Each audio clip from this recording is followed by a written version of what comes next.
device digital audio Scarlett? interface. Okay. Hello. Ready. Okay. What was that? I don't know. Why was it changed? I haven't opened Hmm. OBS. Well, So, me neither. I mean, it's your computer. yeah. So, So we were very saying, sad because we just gave the 5 keys to better painting. yeah. That's what this video was going to be about. Yeah. So, we were saying we Can were everyone talking. hear us though? Yeah. They're saying yes, we hear you. Yeah, there's sound. Okay. So, I think in the list of things I have to check. Yeah. It's not only the little console, Yeah, if the but the audio is like bars. if you're getting No, the thing is that I don't always have OBS open. So, well, open as in like having the tab open. So, because I always trust in the bars of the console, but right. so we were talking about the secret of happiness in life and in painting. No, that was yesterday's video No, that no, we no. couldn't publish. No, that was Today that was the too. 5 keys to painting, good Yeah. painting. Well, that's also. But let's move on, key because to you know happiness, who wants to hear about those things? Yeah, the world didn't want people to listen to that. Yeah. No, we were talking about, and thank you for hanging on Yes. while we were muted. Thank you. No, we were talking about how yesterday, and we'll do a quick summary. Yesterday we had the chance to go to the printer. Yes. We were able to see how the final paper, is feels, how the printing is looking. Yes. You know, we Like obviously the final printing in the Right. final paper with Yeah. the actual printer that's gonna be used. So yeah. So everything looks great. yes. Everything looks absolutely great. We weren't able to show you guys because No. we weren't permitted. Yeah. That has changed. Yes. Yeah. You know, yeah. from the last book, I guess, to this one. Yeah. Before we were able to just, take photos of everything, videos. And I guess now, because they're doing a lot of works at the same time, they and Changed confidentiality, they changed the way you kind of approve things. Yes. So we can't be like standing in front of the machine, like seeing as the paper comes out, the pages come out, and then we check them on a table, not microscope, but a magnifying glass.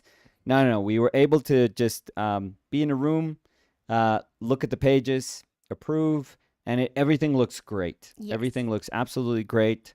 So very encouraging. Yes. Very happy about that. We also have the boxes that we're going to use, the shipping boxes that we're going to use. Yeah, they were shipped today. Yeah, my brother To your just got brother's them house, today, yeah. this morning. In So- a truck. Yeah, yeah. You need, this is a little heavy. Yeah. Not crazy heavy, I feel, but No, of course. for sure it's going to be heavy. Oh, but like the package that he received, it's not like you could like lift it. And I don't say you as in you, but like in anyone. I think it looks heavier than what it actually Oh, is. no. No. It's I mean, there's still boxes, but it's cardboard boxes, and they are heavy, but like I said, it's not as heavy as it seems. It's not a refrigerator in there, so it's not like a washing machine. No, I know. I've had a bunch of boxes delivered, and you could move them around. You could drag them But it around. looks huge. Yeah. I mean, it's all wrapped up in like one big package, so that's what makes it looks like super, super big. And there's also like, I think 4 rolls of like bubble wrap.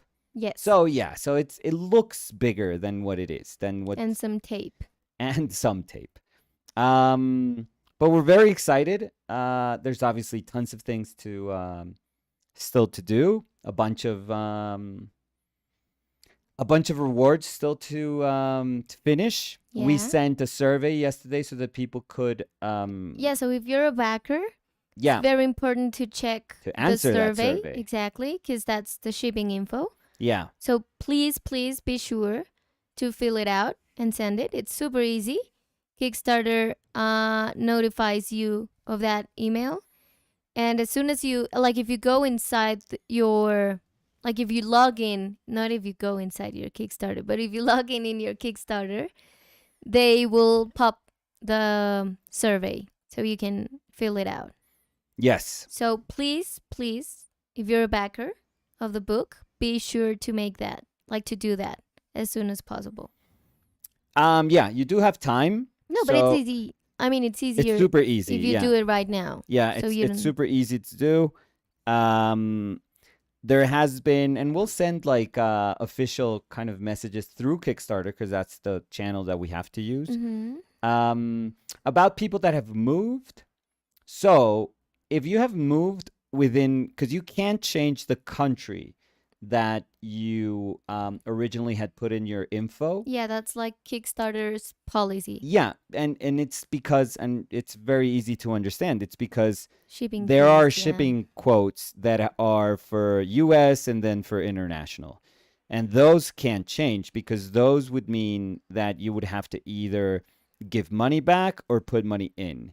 And as soon as you close a Kickstarter, you can't really put more money into it because they already done the transaction of wiring your funds.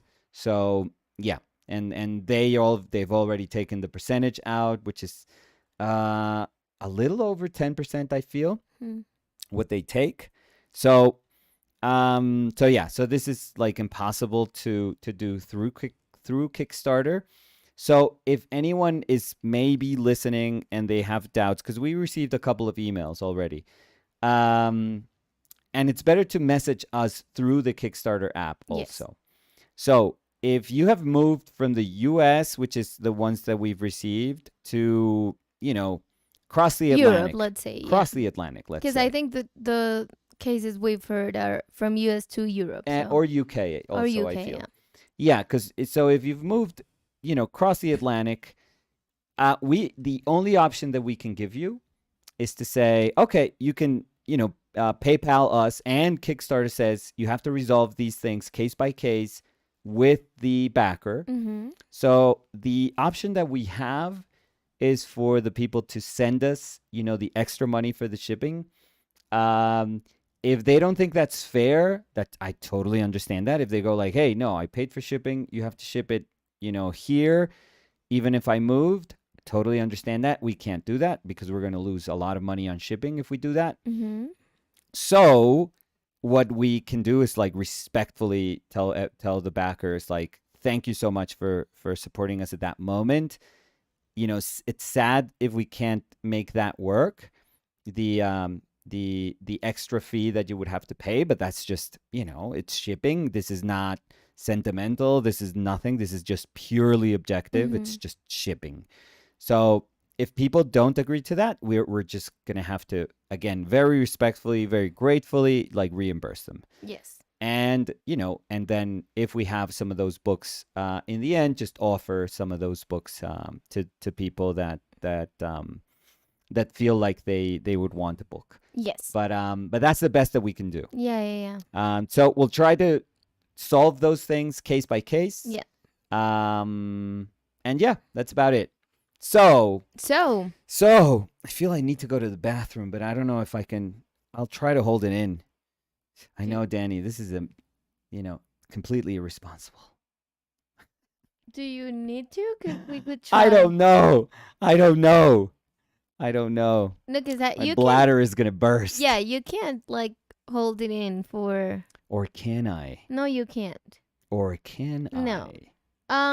What do you think? I think I can squeeze out. No, so let me hold everything in place, and I will ask you a favor. Yeah. Don't move the chair.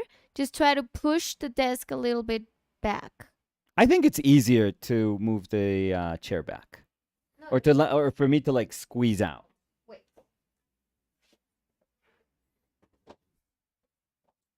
So this is the first time because I think we've never done this. Yeah. If you want, you can pause your camera so that we don't have to. Or you can see us struggle. So. No, yeah, because if I'm gonna fall down.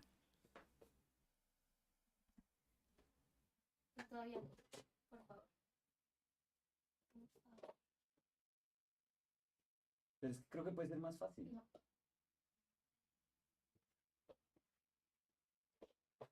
So you can hold the tripod, Danny. Hold the tripod. No, pero también te voy guiando. Muévete un poquito hacia la derecha. So hold the tripod and I'll try. Hacia la derecha. No, hacia la derecha. No, es que se rueda. Ya.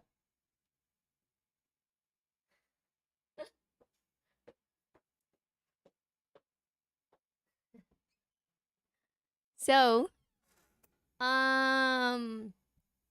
we'll be waiting for Nicolas to come back. I think we did it. It looks like it didn't move the tripod. So I think we're good. So let me say hi to you guys while he comes back. So, Darko B was saying hello guys. And Darko, by the way, thank you for letting us know that we had no audio the beginning. I have to double check that so that does not happen again. Emily Hughes Art was saying hi. Yes, no audio. So yeah, thank you, Emily, too. Ricard was saying hi, guys. Hey, Ricard. Nadine was saying I have no sound. Yeah, so fixed. Cacaíto dice mormona. ¿Cómo están? No hay audio todavía, peeps. ¿Cómo así mormona, Cacaíto? No entiendo. I think he's back, so let me stop so I can help him fix everything. Oh, we're good. No.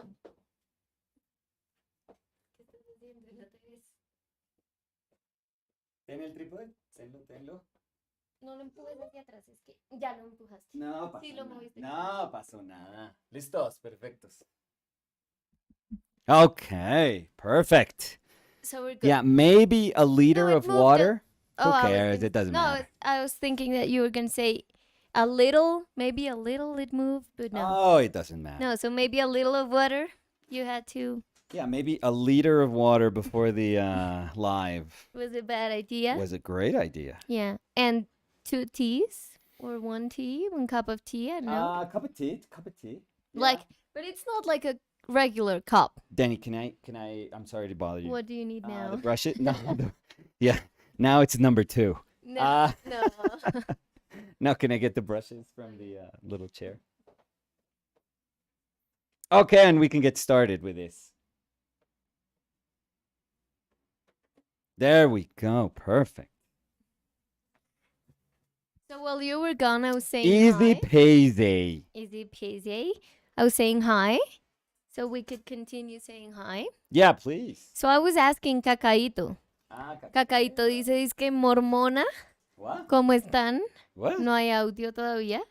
Pero que, ¿cómo así mormona, Cacaíto? Sí, yo tampoco entiendo. So, So let me say go very ahead, go quickly what we're gonna do. yes. So I'm yearning for figure in space. I know we have that nice Kim Jong-gi like tribute painting. It's right to the side, but I'm yearning to do. I just happened to finish like Moleskine, one of these big ones, and I saw the covers. I usually like to paint on the covers, so I'm gonna paint today on the cover. And I wanted to paint a nice kind of pose that I saw Fed take, and a bunch of like space. So it's going to give us a chance to do like nice atmosphere, nice shapes. I was kind of yearning for that a little bit. Just like a nice, just kind of figure in space painting. Just concentrate on shape, nice pose. I think it's a balled up pose, but I think it's a very nice pose. So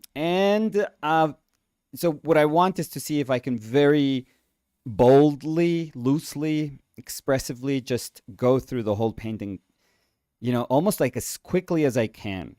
I think that's going to help me set the tone for like the whole painting. So let's try to block this in very quickly. And quickly doesn't mean that my hand has to move very quickly. It just means that I have to make very kind of assured choices.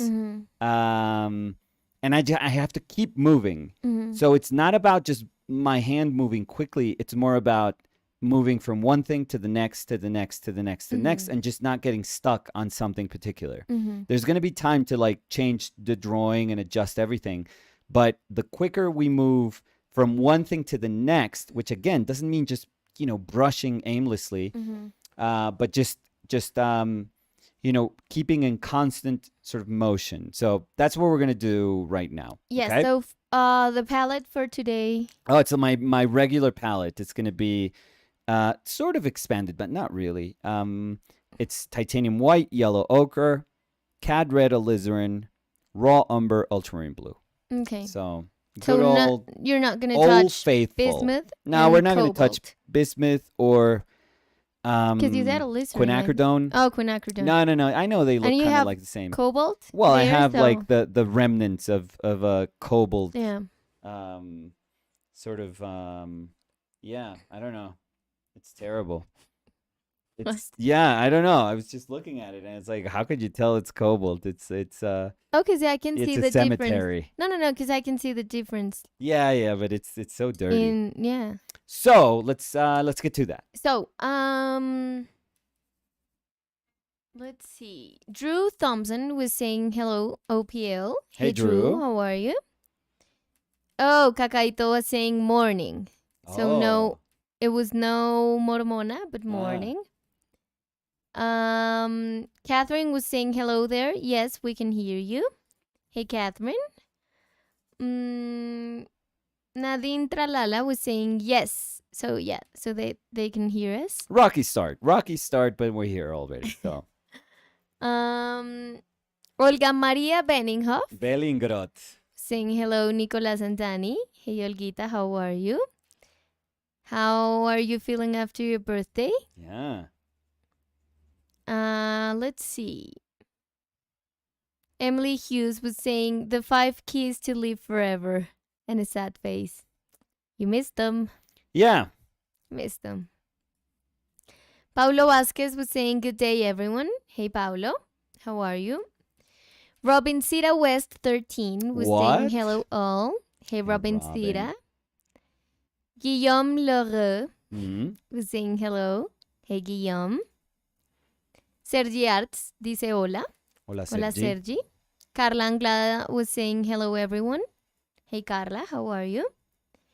Esther dice hola a todos. Hola, Esther, ¿qué tal? Esther, buen día. Javi Hav was saying hello, hi, good morning. What? Hey, Javi Hav. We've been missing you. Happy to have you. Happy to miss you. Happy to miss you. No, not happy to miss you. I am. I'm hurt. Miguel Fonseca dice hola. ¿Qué, Hola, Miguel, ¿qué tal? Julian Cabrera was saying hello all. Simon Kutcher was saying sup y'all. I was going to say hello, but Julian said it first. Oh, you can say hello. It's not a race. Yeah. It's okay. Rosaline Dion was saying hello, everyone. So we have the row to the rose activated. How do you say hello again. in European? I think hello. Allo. Hola. No, we don't know. Alola. How are you, Roslyn? Are you jet lagged still? How's it going? Let us know. Oh, What's that? we have people that haven't been here for a while. We have Hector. Oh. Hey, Hector. Hector was saying hello, everyone. How are you, Hector?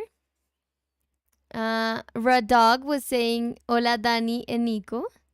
So Radog wasn't here for a bit. I So- trust you. You are. Yeah, you keep yeah. tabs on people. So. It's the day of the comebacks. Oh wow. Javiesca dice hola, chicos. Hola, Javi. Javier. Pues Javi, ¿no? Uno no sabe si de pronto se llama Javi. Sí, no, es que dije Javi y después me sentí Er. como que no me he ganado el derecho, entonces Javier.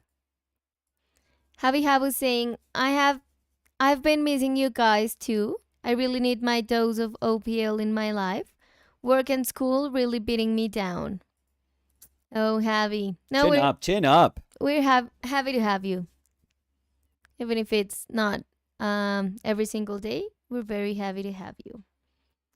How's work and school? How is it? Mm, Both suck. Thank you.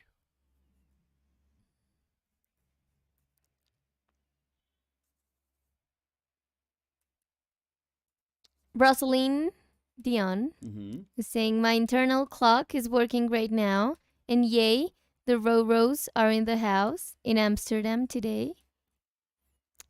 Oh, happy that the jet lag is a thing from yesterday. Rosaline Dion.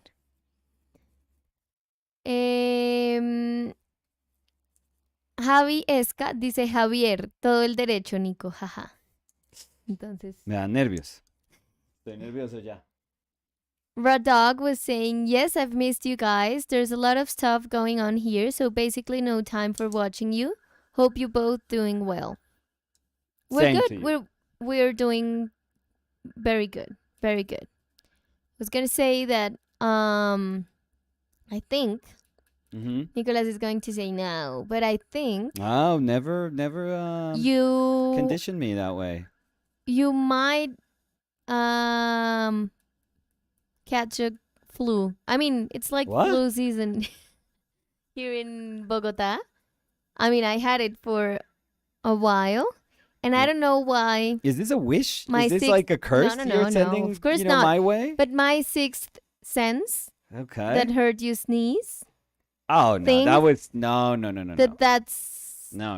that's something's cooking. No. Well, thank you for your ill wishes. No, of course not. No. Oh, no, of course. It's just that I it know- Sounded, I mean, it just sounded like no, that. But of I mean, I course was sick for like more than a month, you were and sick for you like were- 4 weeks. Yeah, and you were fine. I was, and there's no reason why I shouldn't keep being fine. No, because you did like 2 sneezes in a row.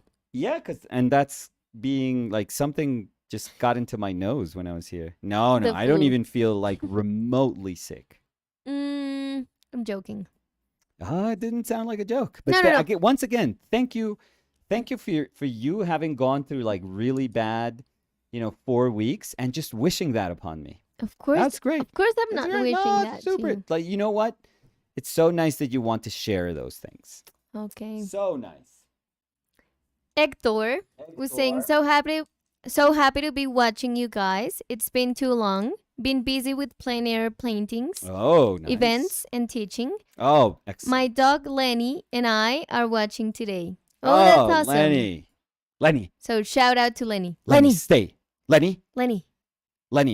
Go pay the bills. No. We should say like, Lenny, do you want to go to the park? No, don't. No, that's Maybe. See, mine was super abstract. Hector was gonna. Super abstract. gonna Mine was like nice, bluff. abstract. The dog is like gonna be like, Yeah, hey, I don't have money. I unsubscribe. don't have cash on me right now. Lenny. Sorry. And you're like, no, let's play with the dog's emotions. Lenny, get me a beer. Beer me, Lenny. Daniel Martins dice, hola Nico, hola Dani. ¿Crees que es importante pintar en un tamaño más grande? Pregunta Daniel. Creo que es importante pintar en un tamaño más grande. Como experiencia, sí, seguramente. O sea, yo hice pinturas de 3,5 por 3,5 metros. Entonces, sí, pinté en lo del Banco de la República, pinté un muro también.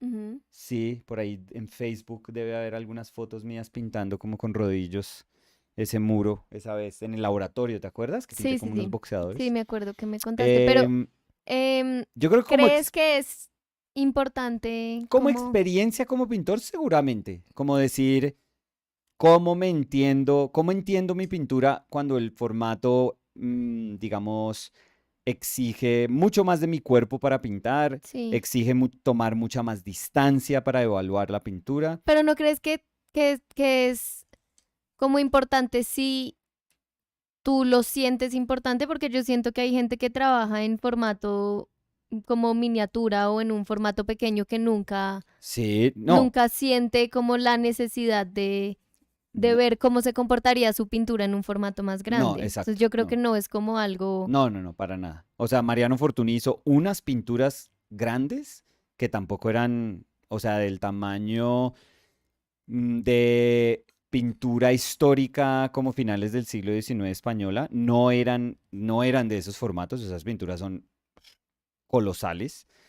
Eh, pero él pintó un par de pinturas. Es que ni siquiera puedo pensar en las pinturas, en cuántas pinturas grandes. Me acuerdo de una que es donde está la reina llegando y están todas como a la batalla o a como el campamento. Y están un poco tonón de, ¿cómo se llaman? Como de formaciones de caballos ahí, de jinetes con sus caballos, con el ejército. Eh, y esa pintura es grande, pero no es enorme. Y después Mariano Fortuny lo que pintó fueron pinturas muy pequeñas o pinturas medianas máximo.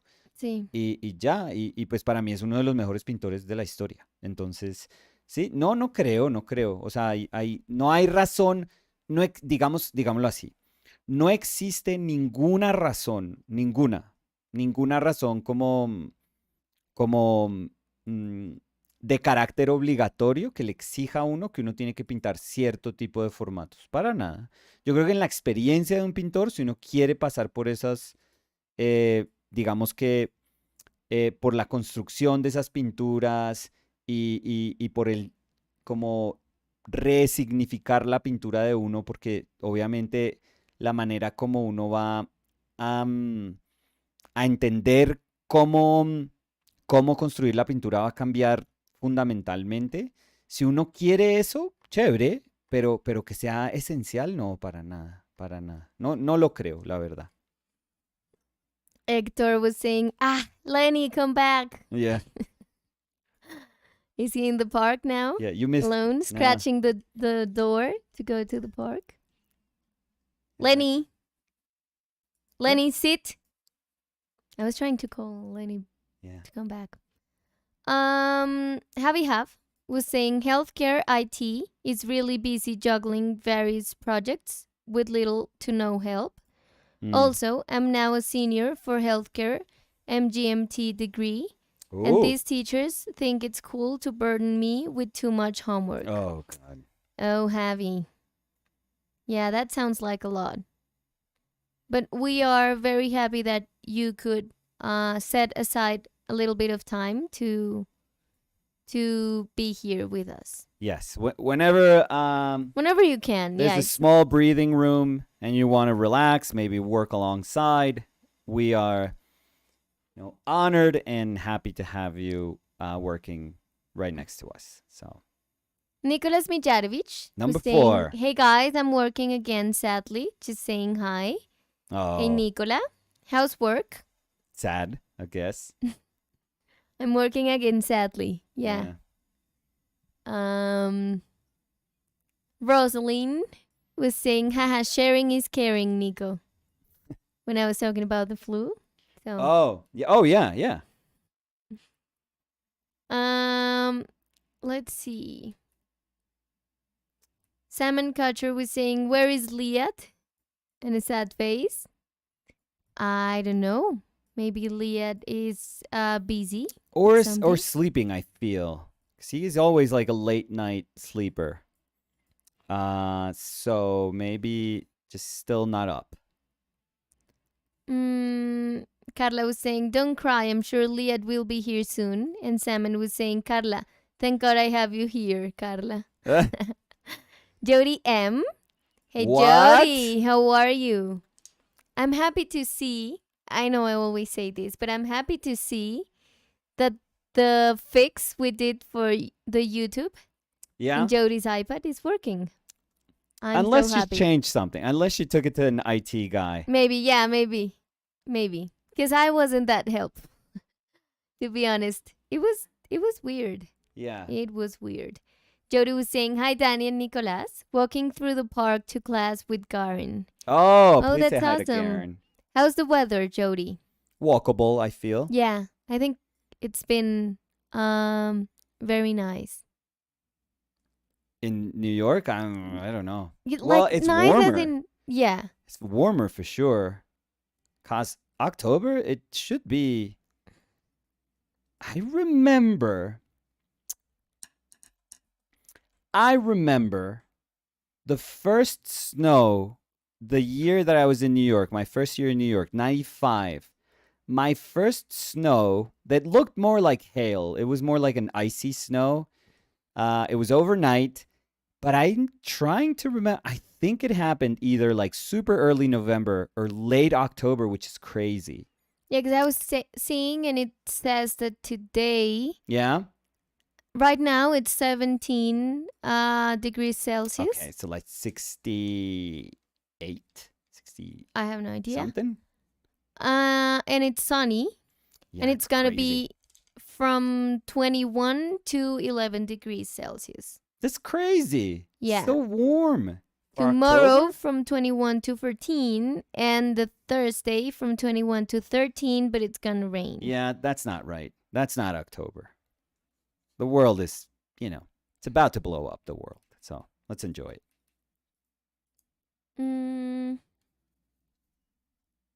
Let's see. Utsav Kasundra was saying hi, guys. Hello. Salmon Kutcher was saying, I hope the entire gang will be here soon. People are sounding like they got to the party too early. Yeah. Like, oh, Where's my peeps? yeah. Do you say peeps or is that like? Because I don't know why it sounds weird in me. Where are my peeps? Where my peeps at?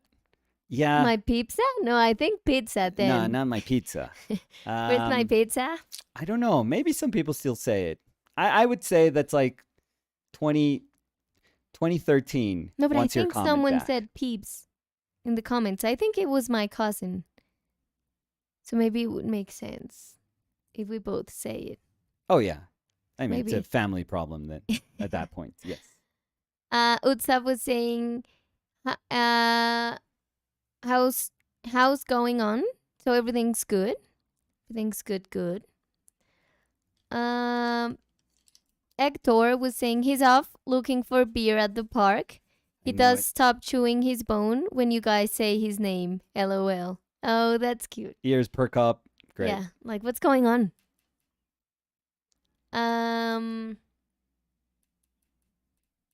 Roxana Toff was saying good morning, Nick and Danny. Morning. Hey Roxana, good morning. How are you? Carla Anglada was saying, I'm feeling a bit off this morning, but I shall persevere. Yes. Yes. Let's see. Cody Winnicky was saying good morning. Good morning, Cody. I don't know why I feel it's... the light's changing, so it's gonna get a bit darker. Yeah. It's really good. It's bright. We're still getting some of the early sunrise, bit of sun coming through the east here. Utsav Kasundra was saying, hey Nicolas, today I suggested your previous painting to my art teacher, and he really loved your painting, especially your concept. He had you given best wishes. Thank you. Oh, thank you so much. Shaurya Yadav was saying hello. Hello, Shaurya. How are you?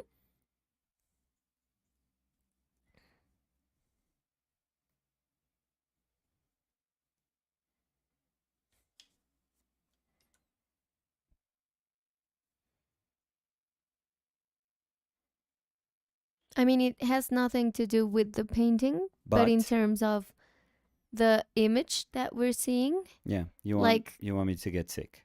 No. Oh, I'm sorry. I thought you wanted to double down on those wishes. Like your setup, I love how the blue in Fer shines with the blue with the tape on the tape. Yeah. Oh, these two. Okay, cool. So it has nothing to do with the painting, but I like that.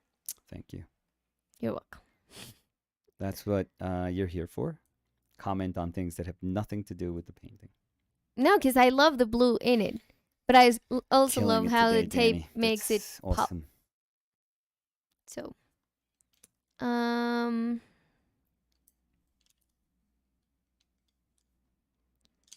Shaurya Yadav was saying howdy. Hey, Shaurya. Mm,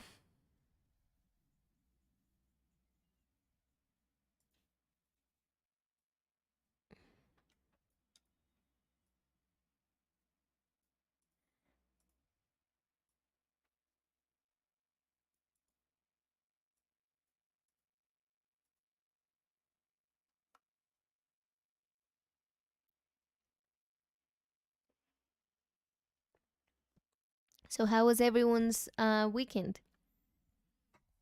Want to know? Did you Yes. go out to paint? Did you paint in your house? I was gonna say go out, but yeah, it makes more sense if you go out to paint. No, it makes sense to go out. Well, for me, I mean, I was thinking go out, and then I was like, no, we would never go out. So, do you go out Why? to paint? No, like you're not Rapunzel, No, but I was thinking about the things I enjoy. right? Like if someone asks me, "Do you want to go out?" No, Be I'm like, trapped "No, here. thank you." I'm trapped Do you here want to trying go to out get and paint? my partner sick. Maybe, thank you. Yeah. Do you want to go out to like the park? Yes. I wish, but Like I'm Lenny. trapped. Lenny. Yeah. Emily Hughes was saying, thinking about trying to oil paint on Yupo paper. Any Ooh, tips, Nick or nice. Danny? So I haven't tried it. I haven't tried because I bought Yupo. Do you have Yupo? No, and I gave Oh. it to you. Remember? Oh, you? I thought you had like extra one. No. I was Oh, getting. you were super excited. No. Yeah, But yeah. I can like buy Lenny more. with a treat. Yeah. Poor Lenny. What? Poor Lenny. Poor Lenny. Yeah, maybe he's like, what's going on? Yeah, there's too much. Why is that thing saying my name? Thing as in the Okay, screen. don't call me a thing, Lenny. We're okay. But show some respect. So, Nicolas. So, Any tips? So Yupo is very weird because it's not absorbent, or it has like this, minute level of absorbency. Because I didn't know this, but somebody, and I forget who it was, and so I wish I could remember just to give them credit. But they explained to us that Yupo is actually like sandwiched layers of, of that plastic that they use, polypropylene. I feel it is. It's Yupo. I think so. So the outer layer has like the most microscopic of grabs to it. It is like a little bit grabbier, a tiny bit more absorbent. And in the middle is where the, plastic is. And that's what's not absorbent at all. But I think they were right. I because remember it me says checking Yupo that. is a non-porous, Right. acid-free, and pH neutral synthetic paper, which is machine-made in the U.S. from 100% polypropylene. Yeah. But, it is completely waterproof. Yes. But I remember digging in deeper because I thought what they were saying was like strange. And they were right, actually. It's not just a sheet. It's not a single sheet. There's No. There's layers, yeah. Exactly. But I don't know if it's like porous. Or No. if it That's has why like I'm a saying it's grab like in it. microscopically. Okay. Microscopically. So, and perhaps that's why it actually stains, Danny. It does stain. You can't really lift and because I think it's weird because I remember when I used it for gouache, it stained the paper, but then I could lift it up. And this one says stain resistant. I mean, in the description. Yeah, well, maybe, So, it is the complex plasticky layered paper. Yeah, I feel that I remember reading about what this person was describing and realizing that yes, they were right. Maybe somebody can check in on that, but and correct us, please, if what I'm saying is wrong. But so my point was that it is not entirely non-absorbent. Like I said, it's like microscopically absorbent, which is what allows you to actually, kind of paint on it without literally the paint just like peeling off or like dripping off and or you like wiping it absolutely clean without staining it. But still is a very slippery surface, like highly slippery, like almost like as slippery as you can paint. So you need something to grab onto the surface. So mediums that have some like high level of adhesiveness or like tackiness are best, I feel. So what I use is liquid, which is very, very tacky, very adhesive. And that works very, very well, I feel. And the other thing is, unless you are just painting something and leaving it, unless you're doing that, which is a tough way to paint, but you want to move things around while you're painting, you have to use eventually very soft brushes. And I would say natural hair soft brushes work best in that scenario, because they allow you to like move the paint that you have on top without disturbing what the whatever strokes that you've put on underneath, even though maybe you're working alla prima. If you're not working alla prima, you're fine. You're totally fine. Just let it dry, and then you're essentially just painting on top of paint. But if you're working alla prima and you're trying to figure out how to move paint around without lifting, without picking up your paint, your initial paint layer, let's say if you're using bristle brushes to block in something, you have to stop using them as soon as you've blocked in. Stop, because if you keep using it, it'll just scratch the surface. You'll just start picking up paint. So you have to move very quickly towards softer brushes. And let's say if you are using liquid and you kind of want to do an umber block in, like an umber sort of washy block in, let it set for like a little bit. Maybe do your block in or your underpainting of sorts, and let it sit for like 20 minutes, 25 minutes, and then go back into the painting, because that'll give you like a little bit of like backing so that you can paint on top. Jody was saying it's gorgeous in New York. I know. Crisp What is going blue on? skies, What about is going 65. On? What Perfect. is going on? Craziness. Well, Jody always wants New York to feel like Florida, so for her, perfect. And modern day James was saying, Jody, so nice out today. Yeah, because I was asking Jody because I saw someone, like a girl I know that is in New York, and they were like walking.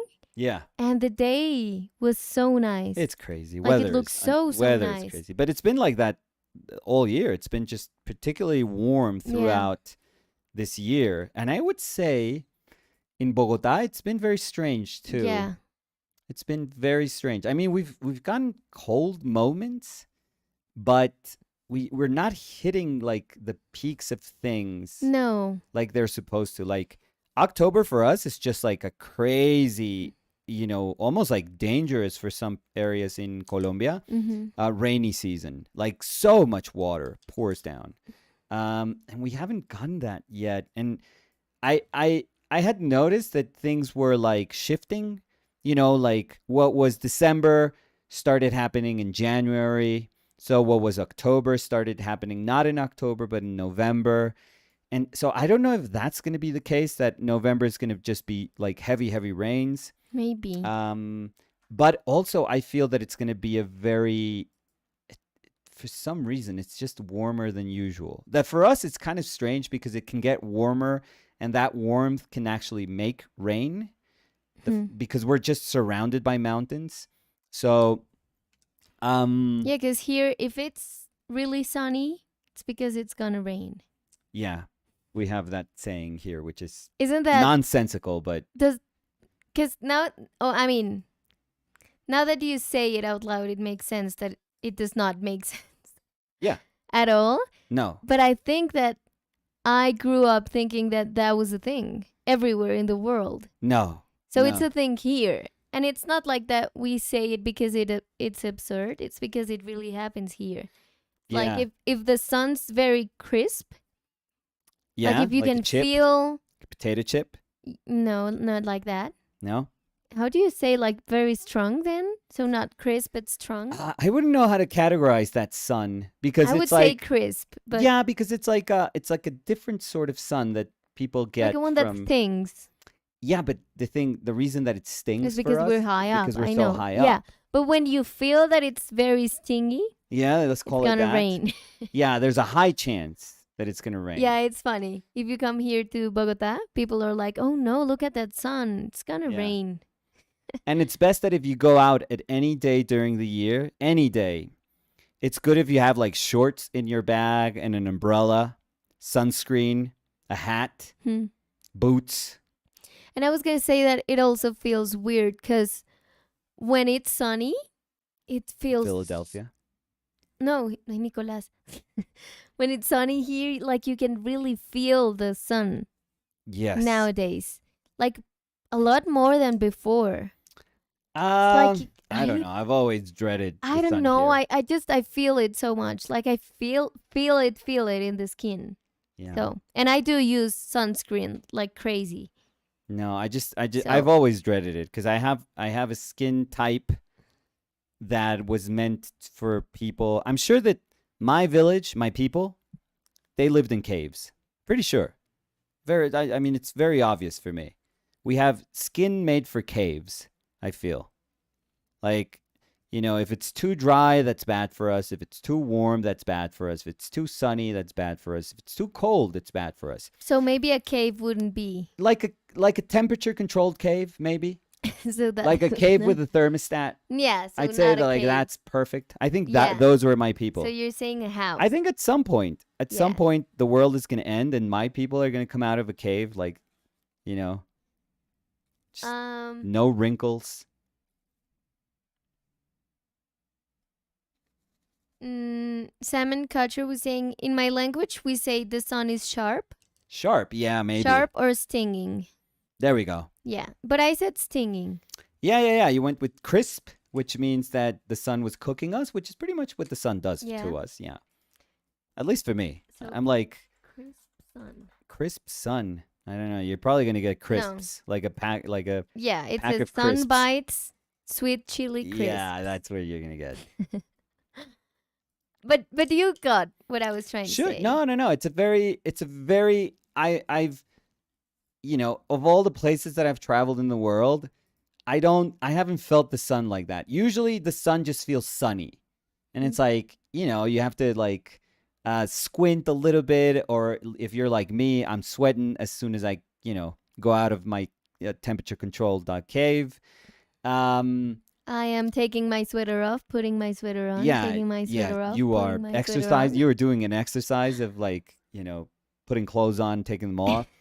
But yeah, I've never quite felt the sun like we feel it here. I think the No. sun here is very, very particular. Yeah, and that's why when we came back from Rome, we were telling people, yeah, it was very hot, but it's different from the sun here. Like very different. Yeah, I would say just hot, some days humid, which we don't have here. We don't feel like humidity is not an issue here. I mean, there are humid days, but nothing quite like going somewhere that has seasons and feeling humidity. Not Yeah, at all. and I mean, it was not like a little bit hot. I mean, we were 41 degrees Celsius, so I just did the conversion, 105.8 Fahrenheit. So it was crazy hot. But Some days, yes, it was but very the hot. sun here hurts more. It's Like it feels like you feel it like it's hurting.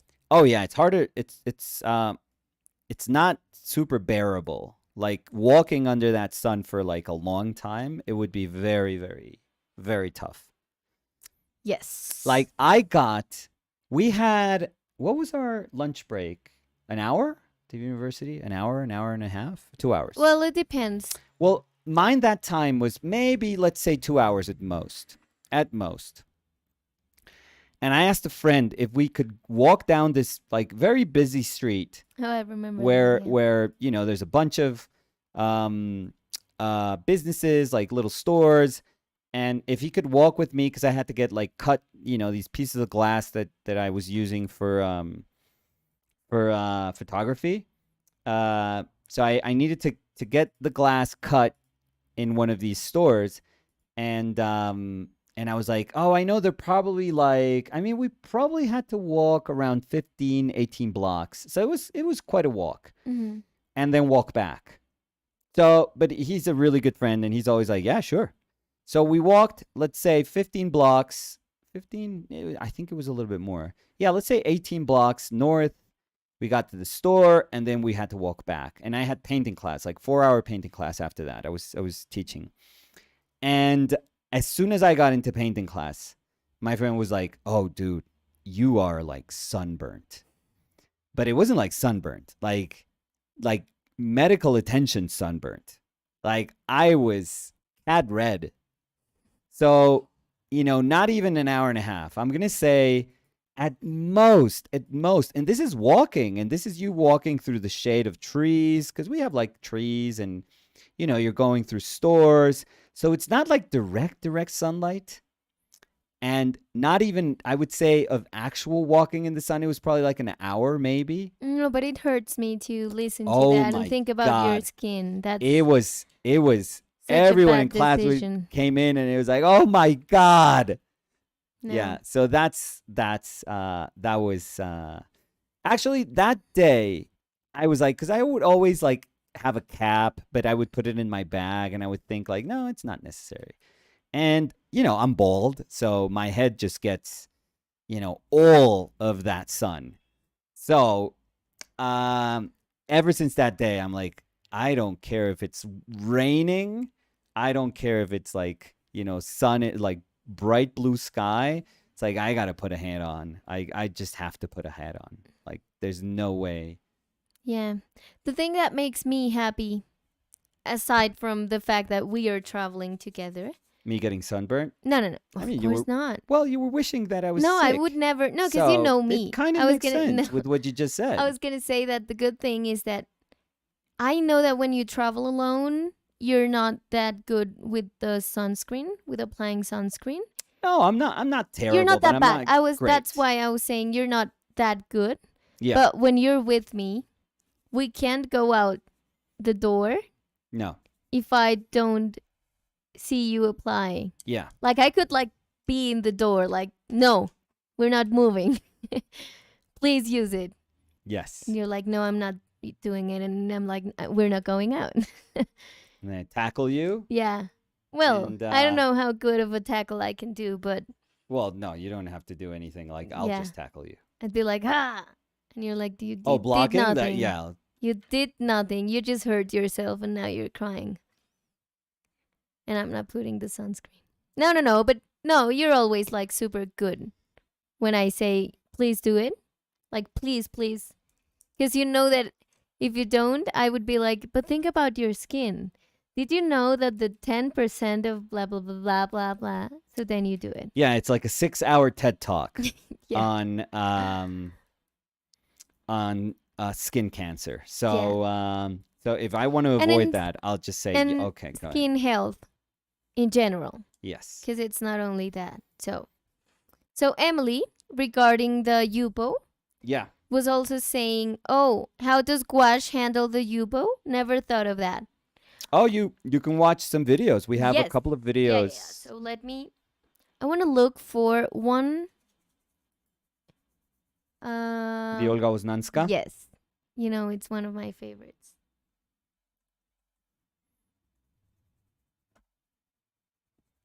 But I think there's quite a bit in Yupo. The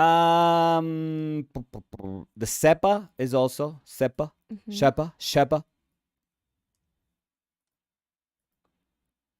Let's see. Maybe here.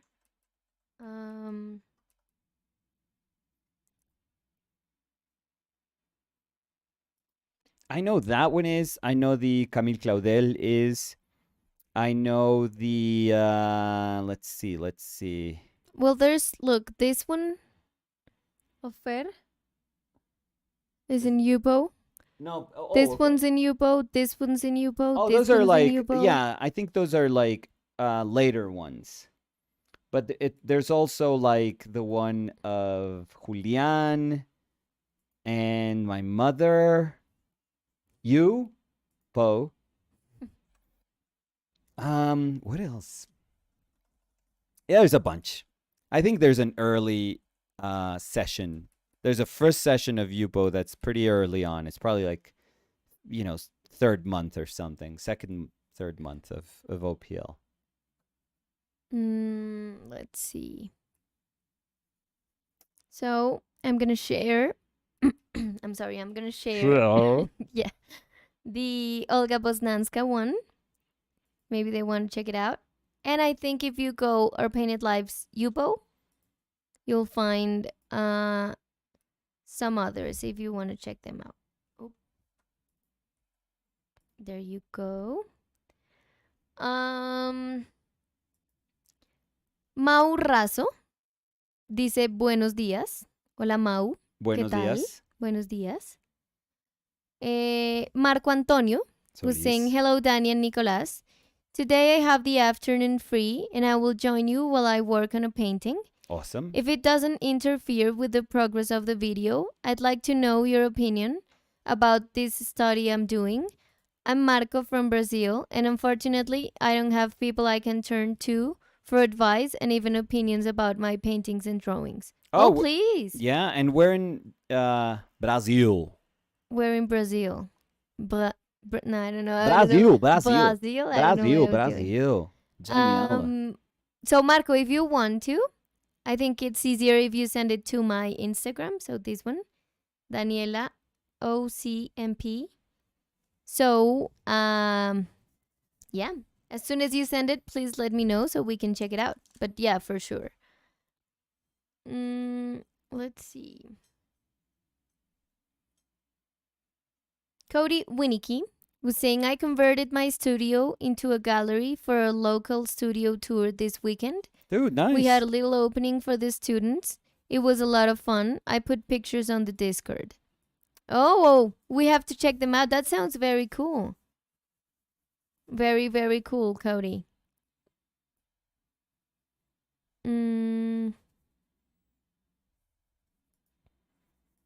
Hector was saying there was a painting event in Dubuque, I don't know how to say it. Oh, go for it. Dubuque, Iowa?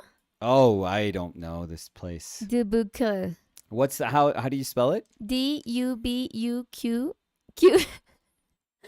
Is it Q? Q-U-E, yeah. Oh, woof. Dubuque. I would say Dubuque.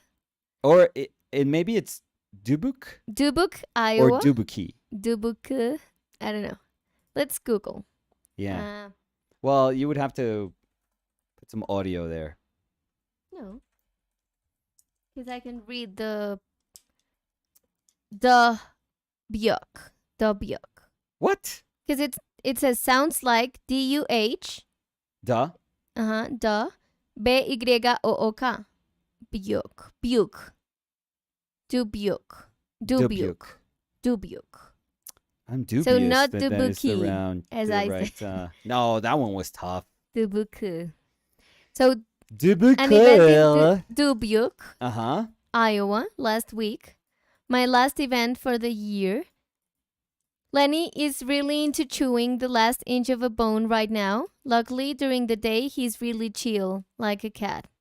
Oh, that's awesome. I hope Chili is chill. Is he a demon at night?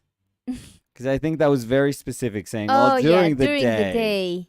Yeah, maybe at night he's like a demon. Here you go, Hector. And how was the event? How was it? Because we've seen a couple of your plein air paintings. Really, really good, Hector. Really cool. And also, how was the studio tour / the open studio / gallery? Cody. For yeah, you, yeah, Cody? yeah.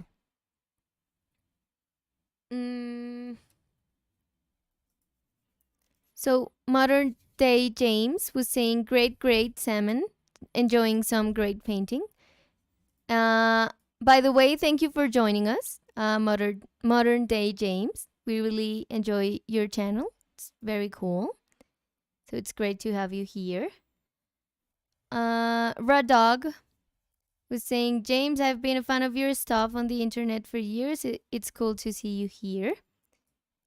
Gil Robles was saying, New York has a period in October/November that gets a bit warm. Years ago, we called it Indian summer. Don't know why it's called that, but you can Google it. I don't know if I ever felt that. No? I don't know if at the time that I was there, I had very simple, like, summer, winters. Like, it was very predictable, I feel. October was just rain. November was getting cold, maybe snow. December, probably I had a ton of snow, but the time that I was there, like late 90s, early 2000s, there was a lot of snow. I even remember a couple of like Christmas with snow in New York, which is actually 15 minutes of the most beautiful thing you'll ever see. 15 minutes. And then it's just a slosh and you want to curse everyone out. And you're like stepping on like, potholes and you're eating yellow snow. So, no, but for 15 minutes, it looks like a little, movie set, like, textbook Hollywood, like this is what nice winter is supposed to look like. Yeah, but I looked it up and it says an unseasonably warm and sunny patch of weather during autumn. Autumn? Yeah. Disque autumn. So yeah. Yeah, I don't know. I don't know if I remember feeling that. Let's see. Sergi Arts was saying last night I went down the Kim Jong-gi YouTube rabbit hole, and I found a stream where he was teaching the viewers how to observe to retain information about a subject.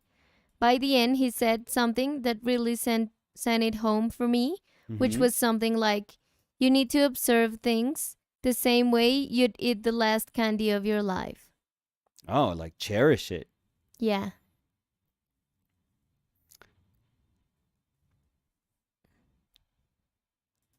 That's very nice. Yeah. Yeah, I'm sorry, I was in silence because I was thinking about it, and I do think that it's beautiful, but I don't know if my brain could retain. I think it's like an exercise. It would probably feel like exercising. Like your brain would probably feel very, very tired after a while. Yeah. And that's sort of like the beautiful but cliche but beautiful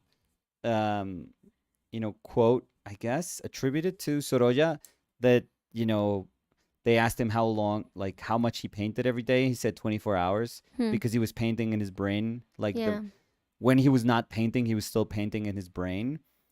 So maybe that's how geniuses do it, Yeah.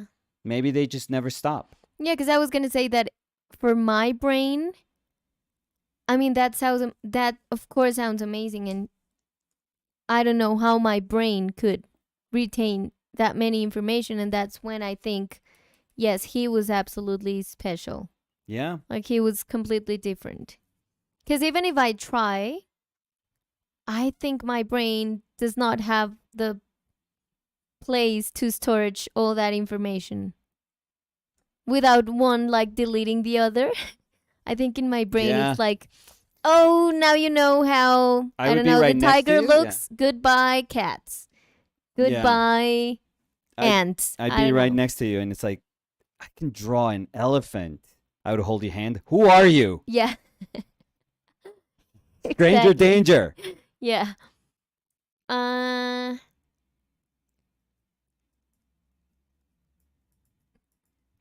X8 was saying, I never had that issue. The sun and I are friends. Oh, no. That's, good. The good type of jealousy I would feel for you. Yeah. No. And I enjoy sun, but I do think that even the people that love sun know that it feels different in a city like Bogota that is so high up.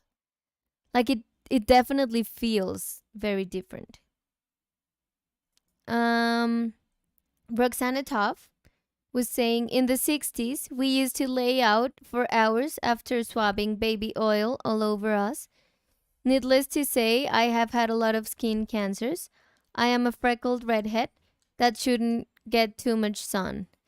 Yeah, I think the awareness of sun damage before was unknown, or it wasn't paid attention that much.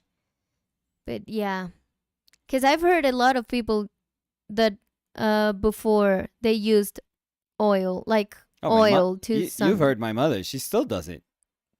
That's crazy. Yeah. Crazy that my mother still does it. Yeah. I am a bit of a, I was going to say like sunscreen freak. I do like reapply it, and I do use like the 2 fingers that you're supposed to use. And I have like a powder one that you can reapply. Yeah. And even if I am not going out of my house, I would apply it always. So Liad was saying hello. Oh, Hey, I was going to make a Liad. bet, like an over-under, like how long it took, but didn't do that. Hey, Liad. Somebody's very happy to see you here, Liad. Yeah. Well, us, too. Yeah. Of course. Robin Sita was saying the book. Dabuki. The pronunciation. Yes, our book is coming along, Robin. The book. Don't pressure us. The book. We already talked about the book. What are we, Chicago now? The book. It's coming along, Robin. Like, settle down. Jesus. Simon Kutcher was saying Nicolas is bald. Bald. Oh, yes. All my favorite villains are bald. Well, thank Lex you. Luthor, Kingpin, Mr. Okay. Burns, Jeff Bezos, Elon Musk, before he had planted some hair. Okay. So thank you for that analogy. So I'm guessing like I have to shrink the world now, or poison the water wells? Paint with black? Art Superfast Dibia was saying, where are you from?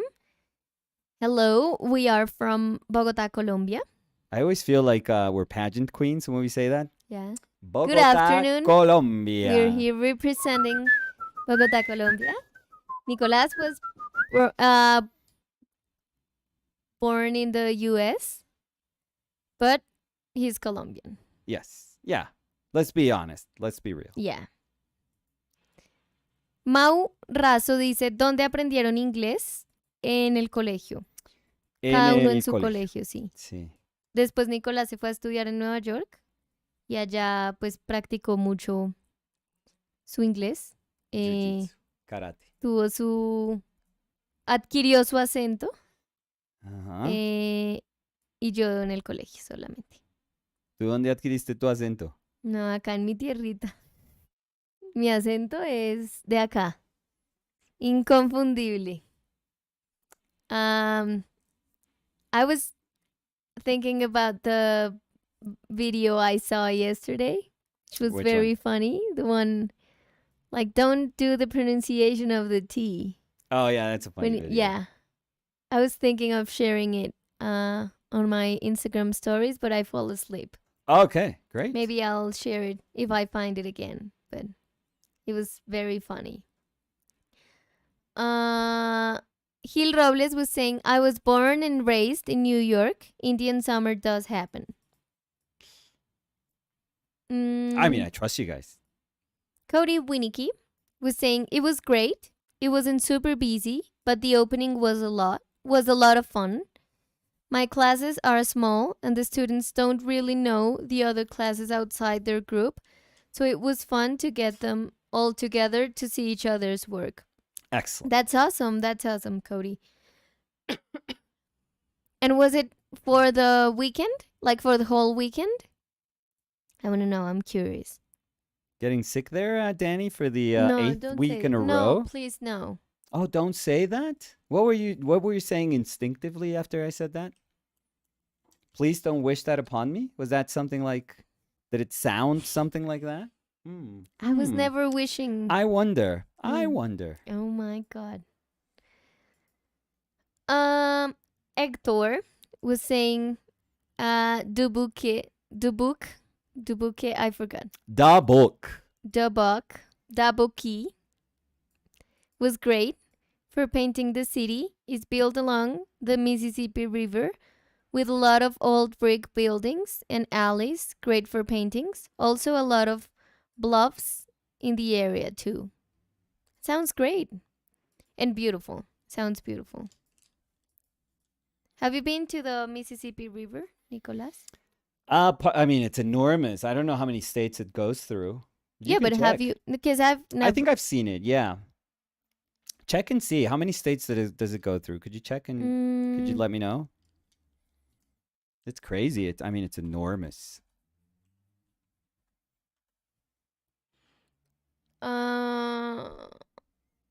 So it is.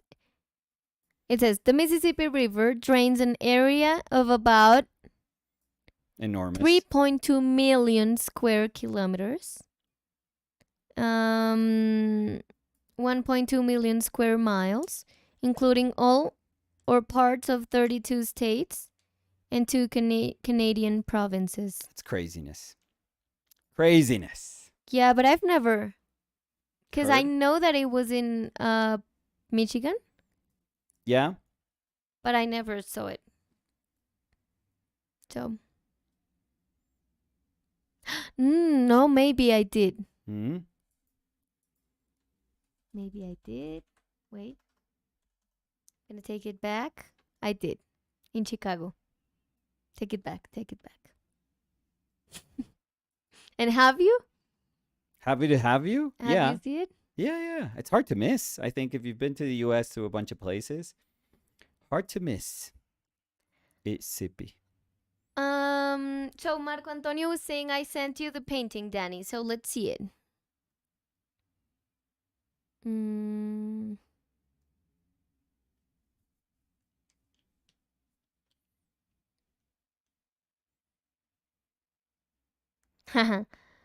So I was looking in the DMs and I saw that Hector was sending an image Of the dog? of Lenny with the live stream.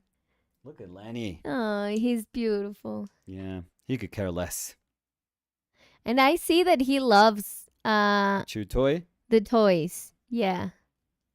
Yeah, I think he can care less about the live stream.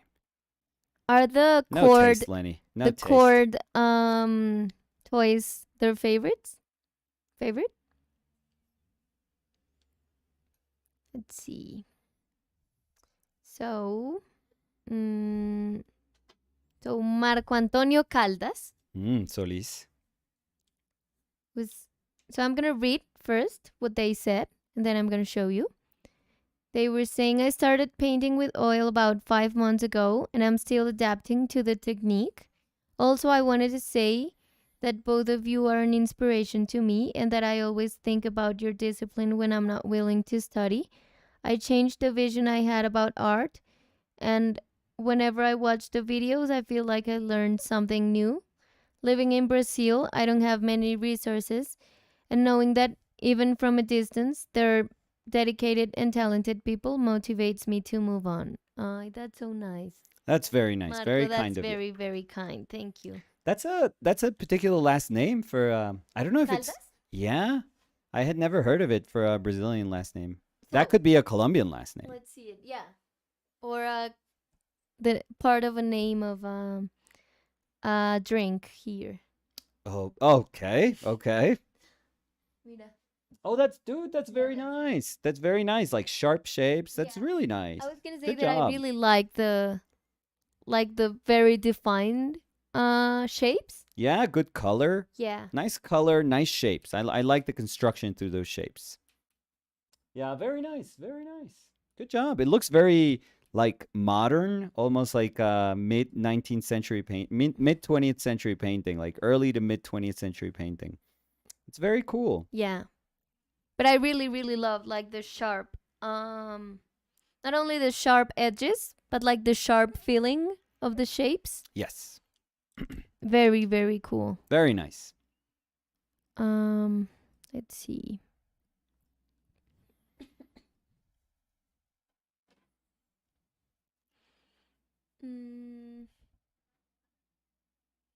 And Hector was saying, LOL, Lenny has become more independent compared to the first months. We had him early this year. He went through a phase of chewing up our carpets and the floor when we would leave. Oh, Jesus. Are you scared every time you No. listen to something like that? No, because, I mean... Because you've had dogs before, I know, but... No, and I know how anxious dogs can get if they're left alone. That's why we're getting the heartbeat toy for Chili. No, we are. I mean... Oh, man, you fact. are. You can do anything you want. Yeah, fact. Sure. Yeah, yeah. I mean, I'll never be able to stop you from wasting money. I hope you love it. I mean, I don't... And you recommend it to everyone after. Who are you talking to, Lenny? You. Oh. No, you. No, because Hector was saying that Lenny is more independent now. Yeah. So, I don't know if he needs the toy. Well, he's independent, heartbeat. so it means that he watches over his expenses a little bit better. So he would be like, oh, I'm not wasting money on that. Well, it's an investment. I'm independent. It's an investment, Lenny. Independent. It Although is an independent investment, artist Lenny. means that we waste money on anything. So maybe.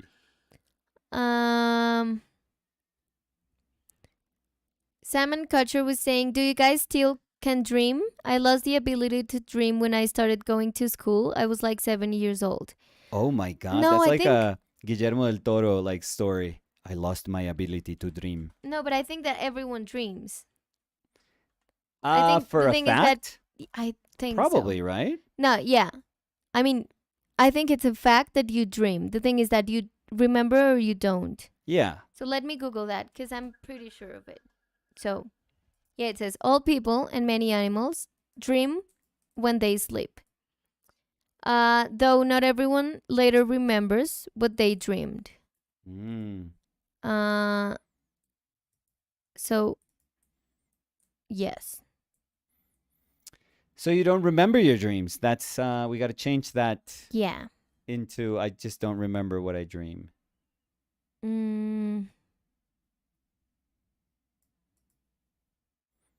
Maybe if you, I mean, it's you know, a lot of people do it, but if you keep if you force yourself to start like a dream diary, like a dream journal. Mm-hmm. So as soon as you feel like you're, you know, vaguely remembering something, just wake up, which will be hell for your actual, you know, sleep schedule. But wake up and write it down, and then try to go back to bed, and then.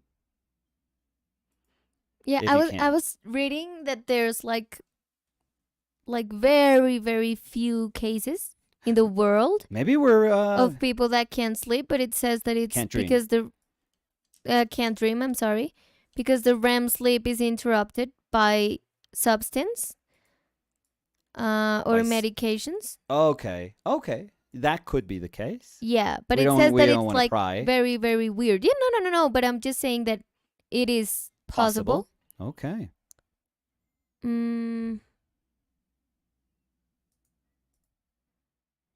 So this one, according to this one. So no, according to this other article in discovermagazine.com, it says that everyone dreams. Even people who don't believe that people that believe that they never dream and can't remember any of their dreams. And that's according to a French researchers writing in the Journal of Sleep Research. Sleep Research. And it was called Evidence That Non-Dreamers Do Dream. So yeah, everyone does dream. I like that. The non-dreamers? The non-dreamers who they dream. They should be wearing like No, non-dreamers who dream. Like leather jackets. Non-dreamers. Or like sleeping bags. What? as jackets. They don't use them because to I think sleep. they're like badass. They feel like they're badass. So wait, who was the person? I'm sorry, what was their name? It was salmon catcher. So Simon. Salmon. Salmon? S-A-I-M-A-I-N.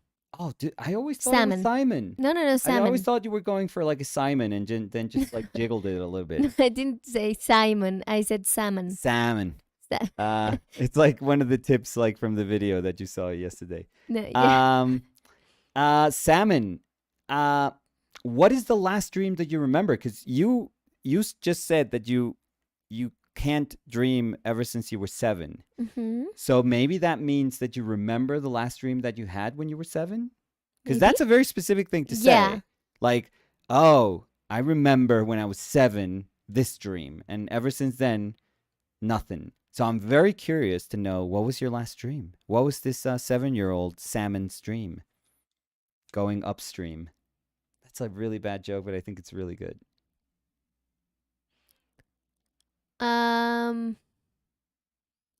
Let's see.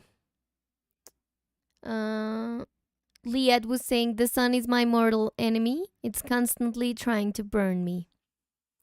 It can be your friend with a little potion called SPF. No. Doesn't work for me. It does. Well, yeah. I haven't with you. I don't think I've gotten sun. Well, when we went to the to like a pool together, and I just didn't get my back, so my whole back was like sunburnt. But face, I don't think I've gotten sunburned.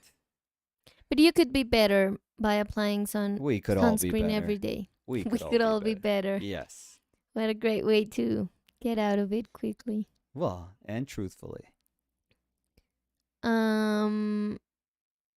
Salmon Catcher was saying, I'm Kurdish. We love the sun so much. We put it in all of our flags. Liad was saying, they talked about the book in the beginning of the stream. Yes, we did. Not at the beginning. At Because the we were beginning, on we mute. were muted for 10 minutes.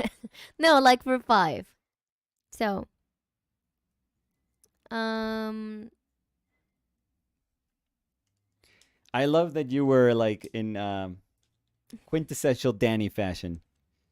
You were like, let's stop the stream. Let's burn the computer. No, because I told you we might as well just stop it, figure it out, and then do another we stream. could do it on the fly. So, but it's funny because I was thinking, why are we talking in English if no one's listening? On the off chance. Because you were like, you try to click there, and I was like, no, I don't see it. Because I And never you were know. like, hang on, everyone, and I was like, hang on, I where? never know Nobody if was it's on the listening. off chance that maybe it's still recording. No. And that, you always watch your words when you're live. That's just nature of the beast. Robin Sita West 13 was saying, Who is no, this? I'm pro bouncing du bouquet. I forgot. Okay. Du flower bouquet. Da bouquet, but can't account for Danny's accent. Oh, nobody can. Oh, not even God. Not even me. Rahid Kimhavi was saying hola. Hey, Rahid. Gabriel Pozo dice hola, saludos. Hola, Gabriel, saludos. ¿Qué tal? And Robin Sita was saying pronouncing phonetically.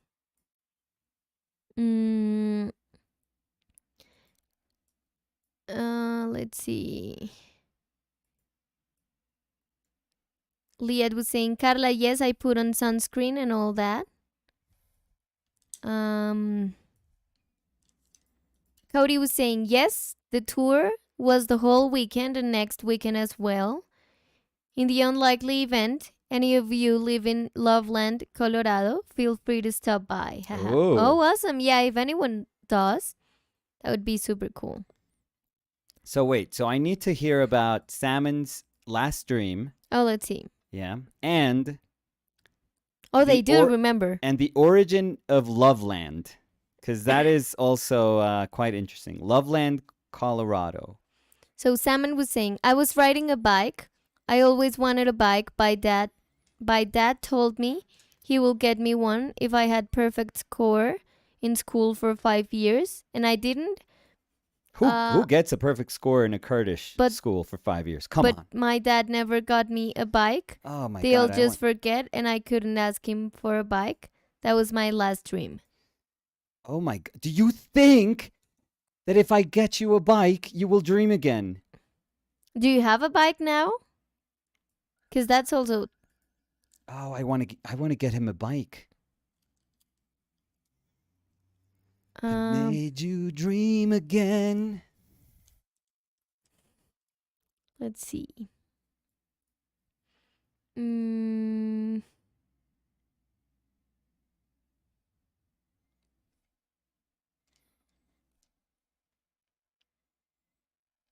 Marcelo Peralta was saying, hi, Danny and Nico. Hi, chat. Hey, Marcelo, how are you? Hey, Marcelo. Marco Antonio Caldas Yeah.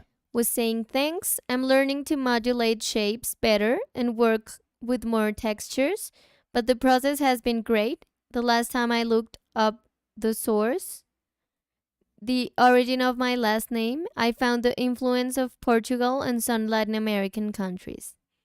Oh, we have a whole region here that's your last name. Caldas, yeah. I don't know if there's Caldas in Spain. Well, probably. I mean, that's one of our próceres last name. Yeah. So, yeah, and they all come from Spain. So, yeah.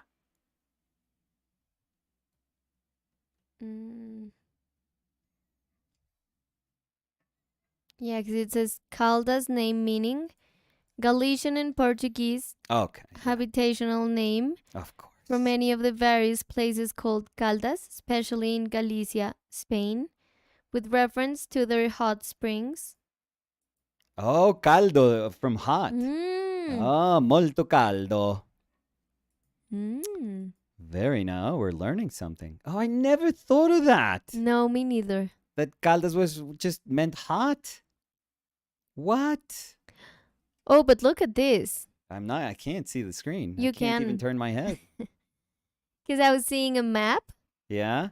The map of the Caldas surname population. Yeah? The biggest one is in Brazil. Brazil. Oh, always. It says 54,216 people have it. And number 2, Colombia. Oh, there we go. But I mean, 54,000 Well, it's against... Yeah, I know it's Brazil Brazil. Colombia. But it's 3,303. And after that, Spain. Okay, we beat Spain. And after that... Eat it. Can you guess? Portugal. Argentina. Okay. We beat... Then Canada, England, Mexico, Andorra. Okay. Netherlands, Puerto Rico. Okay, now you're just saying countries. South Korea. Now you're just saying anything. But I love that it says South Korea 3. And they're all Colombian. Yeah. Or Brazilian. Well, we have more of a history of just going to other countries, I feel. Let's see. Hector was saying, Lenny was one when we rescued him and he was a stray in Texas. They found him with a collar, so he at one point had a family that abandoned him. Now that he's been with us for 9 months, we can tell he's less anxious now and more trusting when we leave the house. That's very nice. Yeah, that's beautiful. Very nice story. Yes. Happy ending then. Yeah.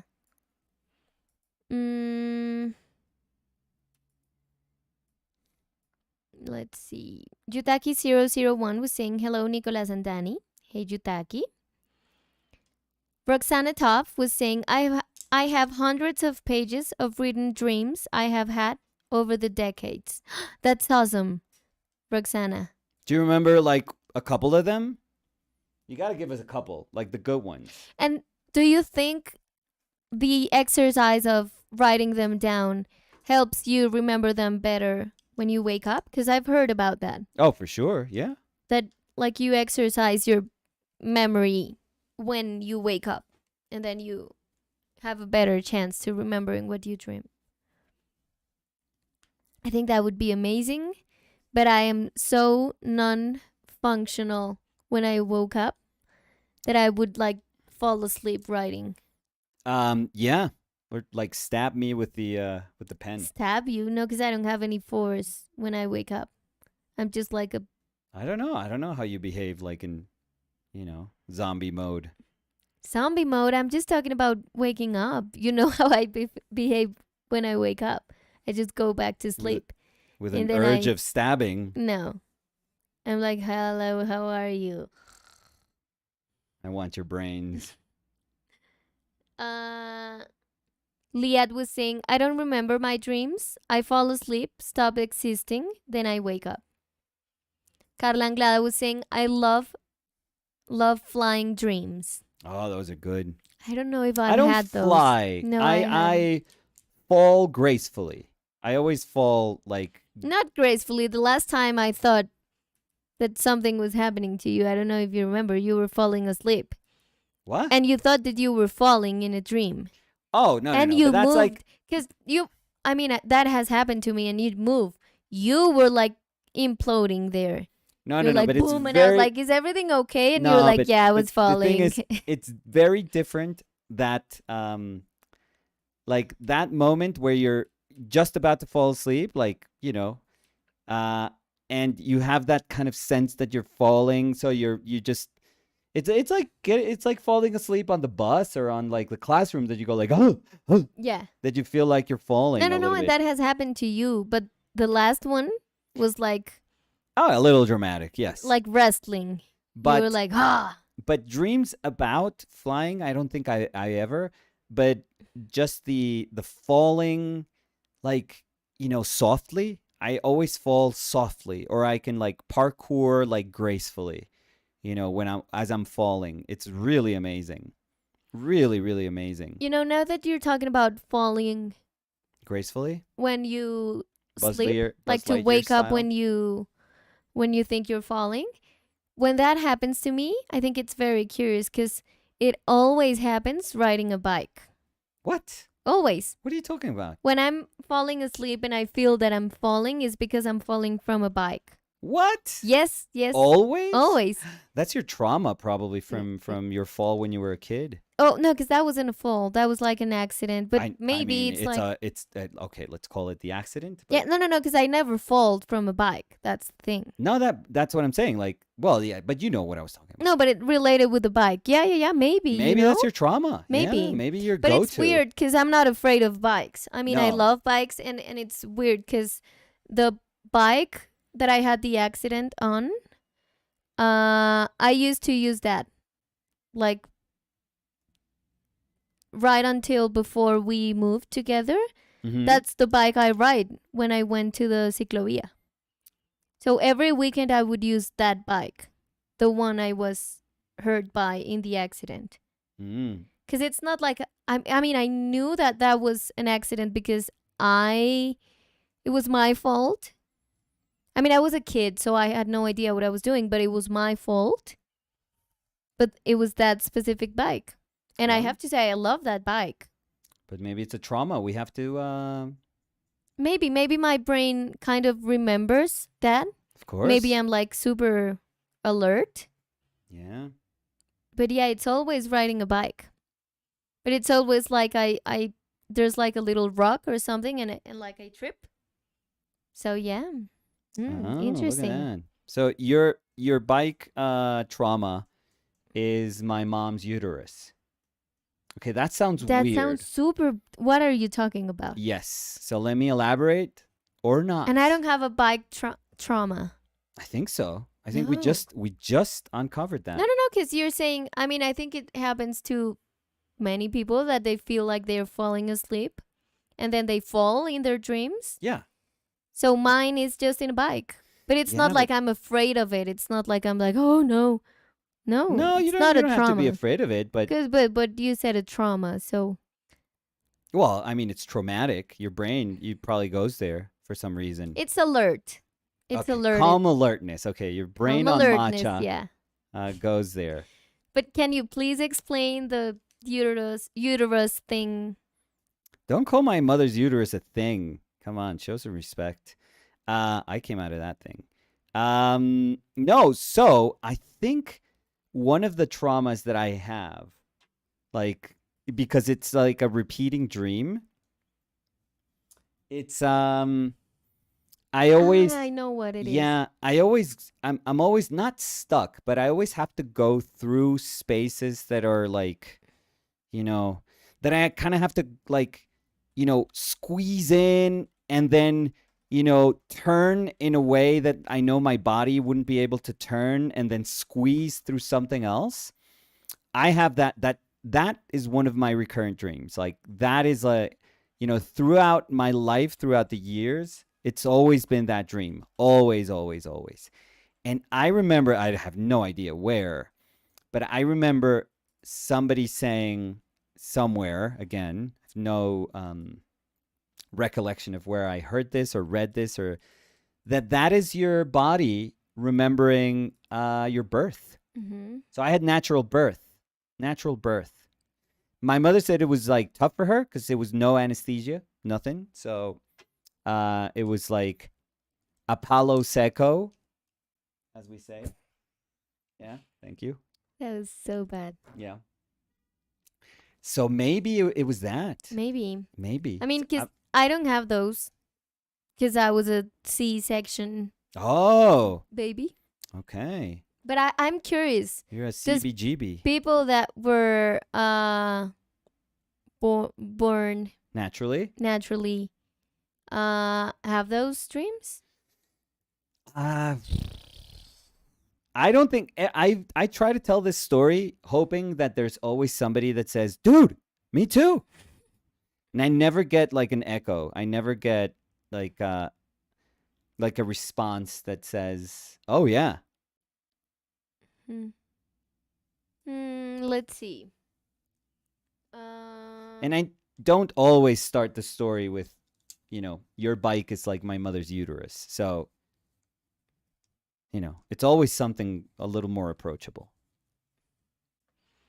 Carla was saying, my mom said when dreams of childhood, it's in Spanish, and as an adult, they are in English. So, was she speaking Spanish as a kid, and then she moved to a English-speaking country? Because did you ever dream in English, Nicolas, when you were living there? That if you ask me right now, I don't remember, but I can tell you that I've dreamt in language. I've dreamt speaking languages that I can't speak. Oh, that has happened to me. Or like understanding. Yeah. Or like also being super lost. Okay, which one of those, Danny? Those are like no, three very those different are different things. Dreams. Yeah. I do remember speaking different language and eating lasagna. So I think it's Spanish, but I know that in my dream it sounds like a different language. And people are like talking back to me and I'm like, "Oh no, it's French." Whatever. I've also had people talk to me and I have no idea what they're saying. Mm-hmm. So I'm like, what? Let's call their life dreams. Yeah. So, yeah. But I think it's interesting because I've heard of people that moved and they do dream in the language of the place they're inhabiting right now. Inhabiting. Yeah. But they do remember things. I mean, the brain, like the memories stored in the brain are in the other language. So when they dream of the past, they dream in other languages. Ooh, dream which is of the super past. Cool.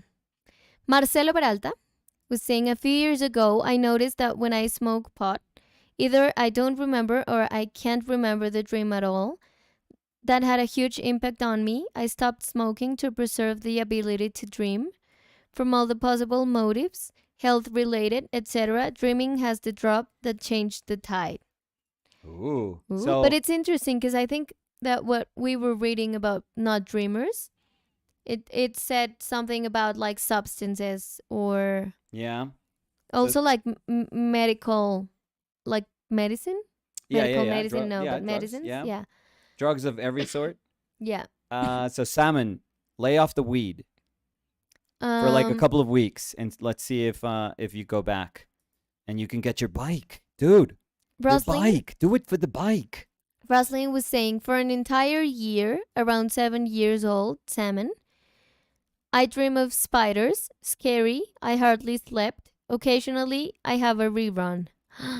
Are you afraid of spiders, Oh, still, Rosalind? Robin? Or I would love if Rosalind's like, no, I'm Uh, not afraid of them, just in my dreams. was it Rosalind or Robin? I'm sorry. Rosalind. Oh, Rosalind. Are you still though? Still afraid? But did you listen to what I was saying? Because I think that would Never. I'm sorry. be. Yeah. I was saying that it would be super cool if Yeah. maybe in real life, like non-dream Rosalind is not afraid of spiders, but in the dreams she is. Well, Like it's a yeah, phobia. That would be very strange. Oh, that would be amazing. Roxana Tough Non-dream saying- Rosalind. I like that. Roxana Tough was saying, last night I dreamed I was laying in the sun on an expansive stone terrace Oh my god. with a short, rounded wall over which was a sheer cliff. To the right was a stone sun sculpture as Aztec maybe. Ooh. You know what's cool? That if Roxana has been typing, like writing their dreams for so long, Yeah. maybe like they can remember tons of things because they were saying to the right it was blah, to the left it was blah. And sometimes, I don't know if that happens to you, but to me it does, that you do, like you remember something, but you can't word out what you're remembering. It's like, oh, I just remember my dream, but I can't say what it was. Like you can Yeah. You can word say it how out. it feels. Yeah. I've noticed that with myself, that I could probably say how it felt, but I can't seem to like grasp it. Renarch was saying, hi Danny, Nico, and chat. I've been lurking for over a year now as I draw, but I wanted to finally say that this community is awesome, even from the sidelines. Oh, Ay, dude, that's so amazing. nice. Welcome to the chat, Renarch. And we are happy of having you as a lurker for more than a year. I think That's what's amazing. their name? I'm sorry. Renarch. Renarch.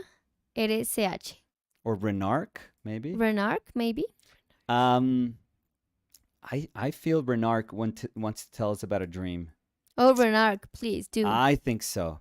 I think this is like, oh, or maybe he has like my mother's uterus dream. Okay, that sounded weird. Yeah, no. Yeah. That sounded weird. I think it's called birth Vagina? canal Oh, sorry. trauma. No, Nicolas. Because it's not the vagina, it's the birth canal. Yeah, the uterus. It's Yeah. birth canal trauma. Mhm. Oh, you found something? That's like a thing? No, but that's how it's called. Okay, I thought you had found a thing, like an official birth- thing.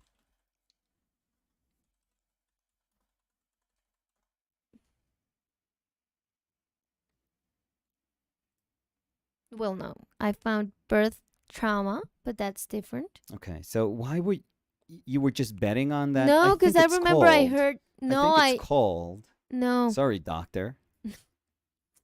I remember reading about that the first time you told me.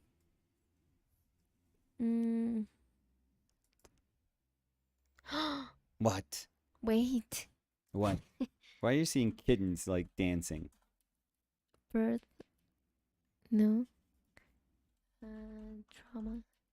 No. Where is it? Why can't What? Where were you?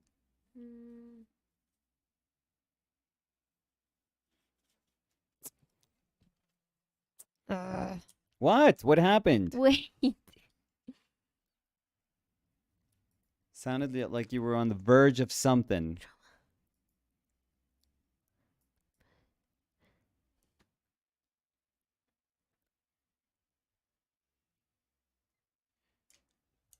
No. Thank you. I know I read it somewhere or heard it somewhere. It could have been an Oprah episode, but who knows? Like a Dr. Oz. Who the hell knows? Doesn't matter. No, but I've heard. But it birth makes canal. sense. It just makes sense. It makes sense that because I'm not claustrophobic. I'm not like I don't have any trauma at any point in my life being stuck anywhere. but this, when I heard it, I was like, I think that's it. I really think that's it. So maybe. No, what is this? What are you doing, Danny? We lost Danny. No, I found internet is a vast place, let's say. Yeah. Salmon Catcher was saying, Salmon. no, I'm 25 years old. Now I don't have the energy for a bike, and I wanted one because I wanted to raise my friends. I can't do that now. They have jobs and kids. Well, you can raise But your you friends. could, yeah. No, and you could ride yourself. Yeah. Salmon, when I was living with my parents, I used to ride the bike every single weekend, and I would go super far. And I loved it. And I went like by myself, and I could be maybe listening to something. By the way, it's every Sunday we have something here called Ciclovia. So in our city. they close, yeah. So they close some streets, A bunch of streets. a bunch of streets in all the city. So you can like ride them or go in your, I don't know, go and skate. And there's like places where you can get fruit, something to drink. So to drink as in water or juice or yeah. So and I did this like I wanted to clarify that because I was saying like listening to something, and if you're riding like in a highway, you What? shouldn't be listening to something. No, well, you shouldn't be So- riding in a highway. Okay, in a street, Yeah. in a busy street. Yes, So better. no, and I loved it. I loved it, Salmon, and I think it was a very cool thing that I enjoyed to do myself. And Salmon? sometimes Salmon. What did I say? No. I wanted to speak to Salmon. I thought you were done, but go ahead. No, please. I'm not. Sometimes I went with my dad for some blocks, and then he would go back, and I would just continue it, and I loved it. So maybe you should try it, because I don't think it's something that should be tied only to the fact of being able to raise your friends, because maybe that was the dream you had when you had 7, 7 kids? when you were 7. Oh. But your friends have changed, but you've also changed. So maybe your dreams should change too. And maybe you could enjoy it a lot if you do it by yourself. What were you Salmon, going to say? I think you need a bike. I think you need to get yourself a bike. I really do. I think there's an answer there waiting for you. It's a bike ride away. Liad was saying, Roslyn, if the spider dreams come back, watch a lot of videos about cute spiders. Yes, they exist. They're very cute. I don't like spiders either, by the way. Yep. Roslyn was saying, the jumping spiders are cute, Liad. LOL. Video. Cute spider killing boar instantly. No. Maybe not Roxana- that one. Roxana Tough was saying, Liat, I love spiders. I used to catch moths and feed one that was living in my bookcase. What do you feed moths with? Your hand, probably? No, con qué? Like, what do you give them to eat? No, because she fed the moth to the spider. I used to catch moths and feed one that was living in my bookcase. Yeah, one spider that was living in her Okay. bookcase. I'm sorry.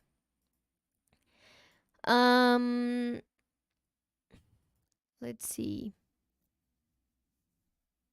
Cody was saying Loveland was first settled by Mariano Medina as a trading post in 1858, but the city was officially founded in 1877 along the Colorado Central Railroad and named after William A.H. Loveland, the president of the railroad. Oh, okay. That's very American. Roxana Top was saying they are very complex. Yes, you have to remember while you're still in the in-between time.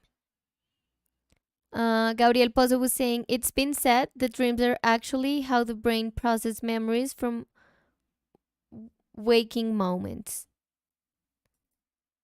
Carla Anglada was saying, some of my dream diaries are scary, but in others, I'm flying or an otter in water. I dreamt about an otter. Being an otter? Yeah. Like, and I started thinking, like, maybe the otter is like my spirit animal or something. Like a river otter. Yeah. I dreamt, well, what did I dream about? I think I dreamt about talking to an otter. Yeah, and I thought it was like, when I was talking to the otter, I was like, this is like the most beautiful creature on the in the universe. That's what I thought. Like that was my feeling. So, like complete connection to this otter. So this is 100% not super reliable info. Okay. But I just like found you say, like otter in the Dream Dictionary. Okay. It says the web page is antiflaw.com. Okay, it doesn't. Yeah, and it says doesn't otter, but it says uncover hidden dream meanings. Okay. This dream Again, represents your home life. If this animal was in the water, then there is a focus on wealth, family matters, friendship, health, and enemies. What? So everything. Okay, yeah, that's I not love a that. good. Yeah, It's not the best of pages. Thank you. But I love that it says, what is the general meaning of seeing an otter in a dream? What does my dream of an otter mean? What does it mean to dream of an otter biting you? What does it mean to see more than one otter in a dream? What does it mean spiritually to dream of an otter? What does it mean to see an otter in a river? Okay, stop. What does it mean to be born under the otter sign? Under the otter? What am I, a calf now? Yeah. It says, advice from dreams as follows. No. You need to take a vacation and relax. That's the advice. Okay. That's for everyone. Anyone reading this webpage. Just go relax. Let's see.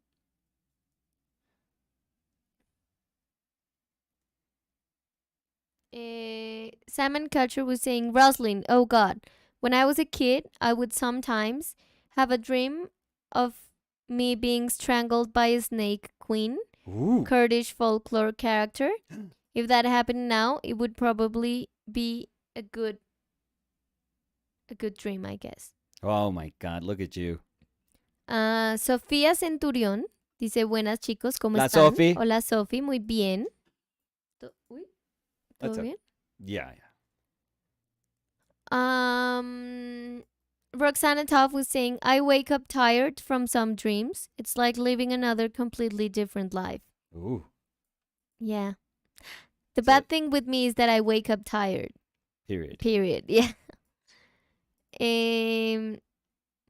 Mau Razo dice, sus lives me hacen sentir tan acompañado que ahorita que estornudé creí que me iban a decir salud. Salud. Salud, Mau, se nos pasó por estar hablando de sueños.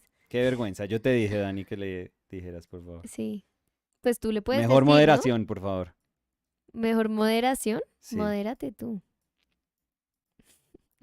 Vincent Lanois was saying, hello, Danny and Nicolas. Hey, Vincent. Vincent, you have to tell us about a dream you've had. Like an actual dream. Yeah. That's the... Not like... how do you say requisito? Requirement. That's the requirement. For stepping into the... For stepping in. So everyone that steps in, just let us know about a dream they had. Yeah, but it's not like I want to be a baker. No. No, Vincent. It's like I mean, if that's your dream, I respect it, but being a baker. Another being? So that's a dream. Cody was saying, fun Loveland fact.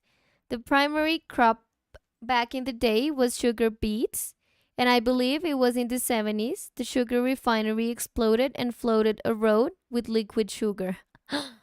Wait, but what? What is sugar beads? Oh, beets? Beets? Beets. Oh, okay. Remolacha. Yeah, but so what is it? Ay, Nicolás, Again, I'm sorry. I'm trying to pay attention. pay attention. Why are you painting? Pay Yeah, what- attention to the Stop it, conversation. idiot. It says the primary crop back in the day was Yeah. sugar beets. Beets. Yeah, okay. Beets. That's what I said. Beets. Yeah. The, Sugar beets. And No, I thought you were saying beads. no. Like, this And is like a no, but pay plantation attention. of beads. Pay Like attention. Pay attention. Sugar beets. yeah, beets is in, And Dr. Dre's. Jesus. And I believe it was in the 70s. Yeah. The sugar refinery exploded What is this? and floated the road with Flooded- liquid sugar. Oh, is this a Simpsons episode? What is this? And all the kids went out from school. Licking the Yeah. pavement. Yeah. Is this like the molasses story? What was it in Boston? No, what was it in Boston? No, Maybe. no. Could you Google Boston molasses like on in the street? Is it Boston or something? That story?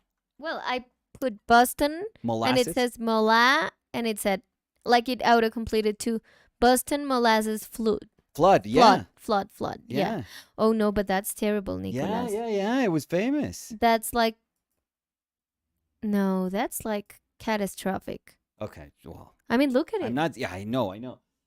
Oh yeah, that's a lot of molasses. No, that's I mean, and there were like a lot of injured people. So it's not. I mean, I wasn't saying it was funny. No. Of course not. But I'm saying that was huge because I thought that was like.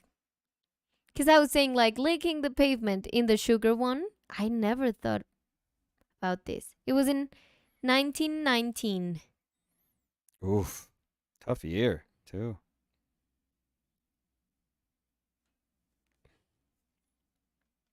The factory exploded or something? Let's see. Wow, but there were a lot of people hurt and people that passed away. Yeah? Wow. Yeah.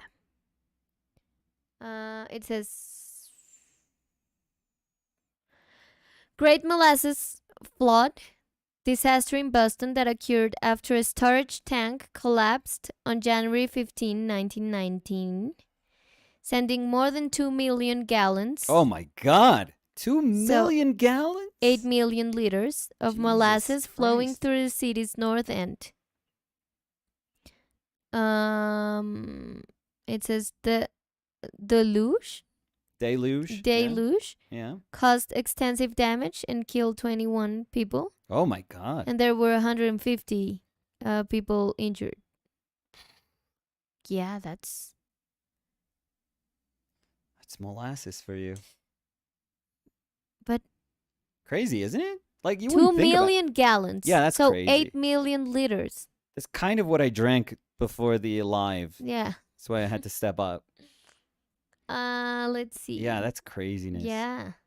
But I want to see Loveland.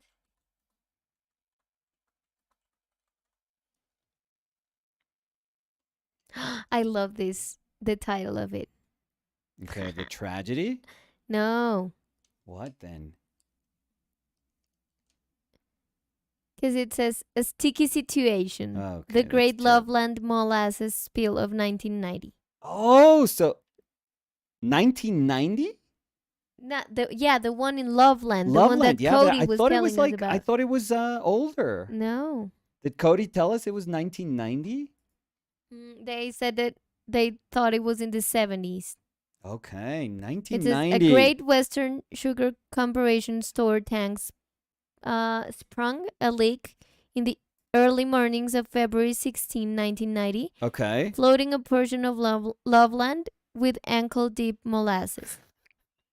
And you can see people. Yeah, Like ankle deep walking- in molasses. I'm well, guessing. no, this is not ankle-deep.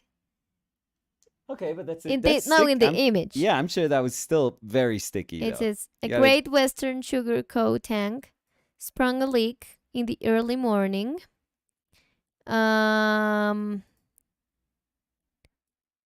Well, but I love this, but every single image has the same text. Okay. Well, it's a short story. I mean, what else do you want to know? Well, but if they put it once, they don't have to. It's Loveland. Don't, please. There's like one editor, Mm, and she's 7. So it says, sweetness gets a bit gooey in Loveland in Los Angeles Times. Los Angeles Times.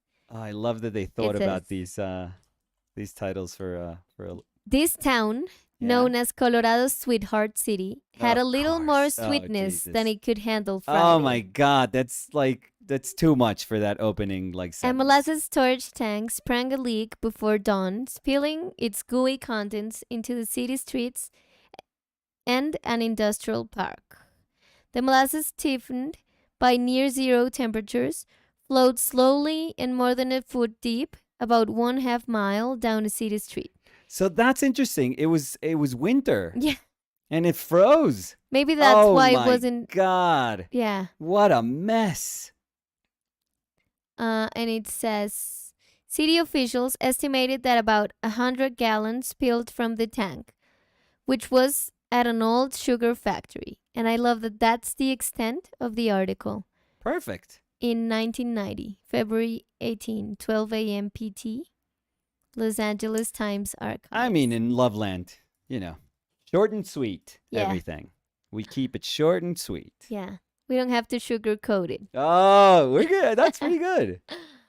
Cody was saying, I guess I was off by a couple decades. I've only lived here for 5 years. So close, yet so far. Yeah, 1990. Yeah.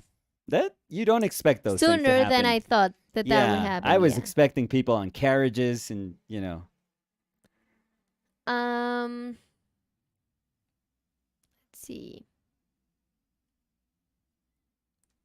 Let's see. Where was I? Where was I before Loveland? I don't know. Making a good pun. I have to say, I got to give it to you. Yeah? That was pretty good. I know. It was surprising from you. Thank you. Surprising. Yeah. Surprising. Well, you haven't had a good one in a while, so I guess that's why you're surprised, because you can't even surprise yourself. Okay, that's taking too long. Too long, Danny. Too long for that burn. Let's see.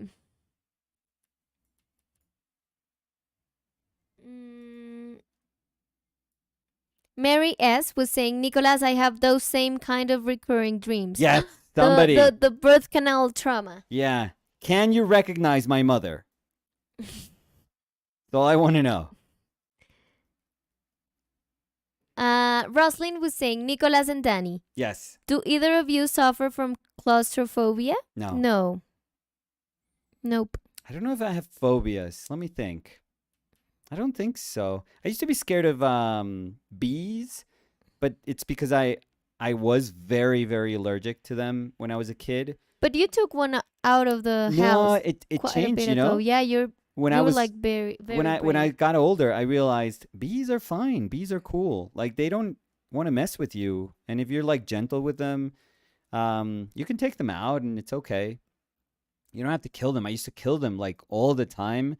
Like when I was painting with wax in my studio, like in my mother's house, I would have to leave the windows open because I would mix wax with Damar varnish and turpentine. So the smell was like, it's pretty tough.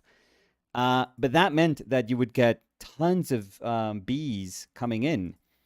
And I would have to kill them because I was so afraid. And then one time I was like, I don't have to kill these like poor little bees anymore.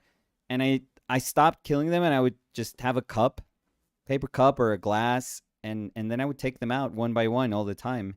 And now I'm not at all scared of them. But do you think you have a phobia? No. No. No, because a phobia just, I don't know if a phobia is irrational. Well, no, phobias can be rational, I guess.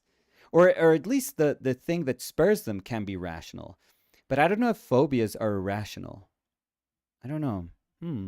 I would say, well, I think I've talked about this, but I don't know if it's a phobia, and it sounds dumb, but I realized I'm very scared of falling backwards, if that makes sense. I think that's trauma from when you did what are they called? The trust exercise, and somebody didn't like let you fall. Oh, because I broke my elbow because of that. But I mean, I didn't realize that after I was like, I don't know, maybe 14, Yeah.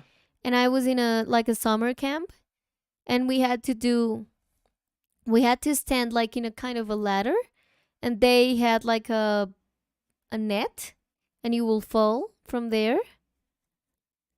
And I couldn't. Like I've never been that like paralyzed, and everyone was like falling and having fun. I couldn't. Like I stepped there, and I started sweating. But this is post Of course. you getting, nobody holding you when you fell. Yeah. Yeah, that's gonna mess with your trust. I mean, that's gonna mess with your, No, but I was so afraid, and I remember after that, I went on vacation Yeah. with my parents, and I was like, I'm gonna throw myself to the pool backwards. Yeah. I couldn't. Oh, really? I was but so no, but I afraid. think you're fine now. No, that's why I'm right? saying I don't know if that happens now, but No, no, I think you're was fine so now. afraid, and I was like, I don't know what's going on. Well, but that one makes sense. If you really think about it, that one is part of like, hey, I broke my elbow because you were supposed to catch me and you didn't. So I mean, come on. Yeah. It's a trust thing, so of course you're gonna lose trust if it doesn't work. That's how it works. Yeah. But are you afraid of other? What do you know? Like the dark, or I'm trying to think what you're kind of weirdly afraid of. If I've seen you afraid of something. No, let me think. Like some like horror movies, maybe. Well, I'm bit. afraid of death. Death. Yeah, like death of a loved one. Like death in general. Okay. Like losing a loved one. I think that's almost every single human being. That gives me anxiety. So. Yeah, but that's like human beings. But no, but that's not. I mean, I don't have a phobia like people that are afraid of. I don't know, like we were talking about spiders. There's Dead people spiders. that they are so terrified. Oh, of they're spiders. paralyzed. Yeah. Yeah, or with chickens, because I know that's a phobia. Yeah. Like they have to take medicines for that. The chicken? Yeah, when people are afraid of chicken. No, I was kidding. There's I was saying the chicken. But yeah, I don't think I have a phobia like that. I don't think so. I've never seen you like not with bugs. You don't No. love bugs, but you're not afraid of them. No, I could even take them out. Yeah, you're fine. Spiders, no. And any animals? Snakes? Well, I've held one. I know that's terrible, but when I was a kid, I held one for photo. Oh, for photos, like boas and stuff. So yeah. no. Okay. No.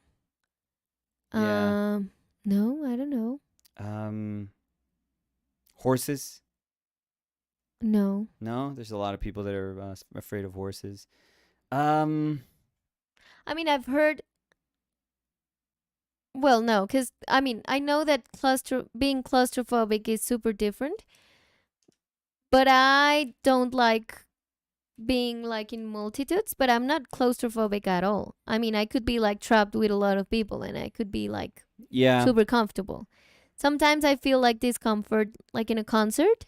Yeah, but I think that's But just that's like, just there's too many normal. people. Yeah. No, I was just trying to think of all the phobias, but Yeah. no, I think I Heights? don't. I No. think you're fine with heights. Yeah. We've never been to anywhere too high, but Well, but I went to because my sister is afraid of heights, and we went in Chicago yeah. to the one that has the crystal floor. I forget what it's called She now. was struggling, I was going to but say she was Sears able Tower. to go there and take a picture. Okay. Well, but so- no, I mean, I was like moving her, Yeah. and she was like trembling Okay, so it's all still the way scary. there. Yeah, and she was like, "Take the picture. I hate this." Yeah. Yeah, so she was not having fun. That But I loved it. I mean, I was so happy. I was like laying in the floor, yeah. looking at it. I loved it. So and no. we went up that cathedral in Toledo. No, and I love it. Yeah, I know. You were fine. Yeah. I'm even probably a little more Yeah, I would say you. a little but not really. Like I jumped from a 10-meter platform, into like pools. So Yeah, but it's interesting because I and in think Mexico I jumped from even higher from a cliff to like in Xcaret. that. I remember what was jumping from 10-meter, and when I jumped in Xcaret, I felt I could like sing the national anthem. I was like, okay, this is very tall. This is like tall. So maybe. So, but no. I know I that. think none of us has like a phobia. No, nothing to... like that, or No. like darkness, or I don't No. know. No, Mm-mm. I don't think so. No, and I'm not claustrophobic at all. Now that I'm thinking about it, I mean, I when I was a kid, I haven't done it anymore, but I love to see if I mean, I've always been petite, so I loved like testing myself to see if I could fit somewhere. Okay, that's so terrible. I could see like a closet, and I was like, I could fit there. No, but that's terrible. Oh God. And I would like climb and fit there. Yeah, no, that's very scary for a kid to do that. Well, it was fun for me. Okay, the parent of the kid. Well, they didn't have to know. I know, that's even worse. No, because it's not like I was gonna say I think I could fit in that little vent. I know, in the sewer, in that little sewer. No. It was always like, I don't know, someone brought a box with some, I don't know, newspapers. I don't know why I thought about that, but I could be like, I could fit there. And I would try to like squiggle my way in. Okay. Because I was like super flexible, so I loved that. But it it was never like risky stuff. I wasn't like trying to fit myself in a blender. Okay, that's something like not that. what I would have thought, but yeah, sure. Carla was saying, "Hey, that's fun, Danny, to see if you could fit into space." I love that. Like I had a lot of fun doing that, and I loved when we played hide and seek. Okay, because I was this is able like to the beginning of a horror movie. No, because I knew the places I could get into, and I would love to see like a challenge. Have you ever seen the what's that movie called? Is it a Del Toro movie? No, it's a what's that other director? Oh, the kid that goes hide and seek and they never find him and he dies? No. Yeah. The Orphanage. Is it The Orphanage? I'm getting all mixed up. But if people have seen the movie, they know what I'm talking about. No, so I haven't seen it. Oh, it's terrible. It's horrendous. No, but of course not, because if they wouldn't go for me, I would get out. But I would be like, I even remember in my grandmother's house, once I hide in the closet, in the shoes. In the shoes? In the lower part, no. What are you, the mouse? Where they put the shoes. Okay. And I remember I like squiggled my way, and then I arranged the shoes so nobody could see it. So E.T. style. That was super cool. And I remember they opened the closet, and my heartbeat was like exploding. Yeah? And they closed it, and I was like, yeah, I did it.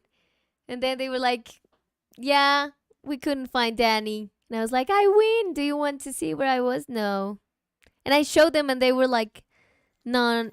They were not like surprised at all. And I was like, well, because you beat them. This was so cool.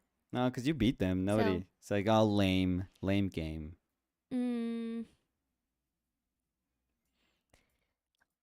Sergi Arts was saying, I think phobias were a very useful and quote-unquote cool evolutionary feature when we lived closer to nature, but now that most of us are so separate from it, it's become annoying / irrational. But I do think that it's irrational in some cases. Because I think it's not like a surviving instinct. Right. Because I think that, I mean, I don't have a phobia to a polar bear. But if I see it, I would run and I would be terrified. Because it's like instinct. So I don't think that it's like something that helped us survive before. Because I do think that that's the instinct. And you could be afraid of something, but that does not make it a phobia. Right. But it's like legends and myths that, you're not supposed to go at night to the, drinking well or whatever because you know that there's like crocs in there. So they can tell you a story about you just like instilling fear in you about crocodiles. Yeah, just but so that you never even, that you can't go there. Yeah, but I think because you're probably going to get eaten. Phobias work different. Yeah, I think so too. Because when people are claustrophobic, it's not like they tell you that if you go to a very tight room, something will happen. That's what I It's mean just that about your them body being like has like irrational. irrational fear to something. Exactly. And I do think that it's different to to know, because again, I think that a phobia and being scared are different things. Like, I would say that yes, a phobia is more irrational. I And love that we're maybe, talking about this, and there's like for sure like a clinical answer to all of this. so let's Google it. ¿Qué quieres que busque? Well, what constitutes a phobia?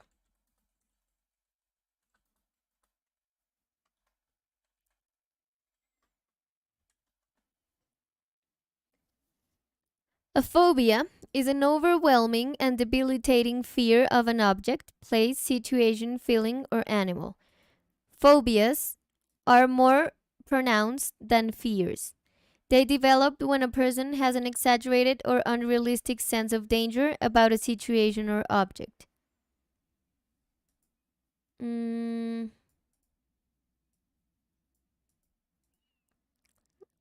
Let's see. But it says irrational in this one.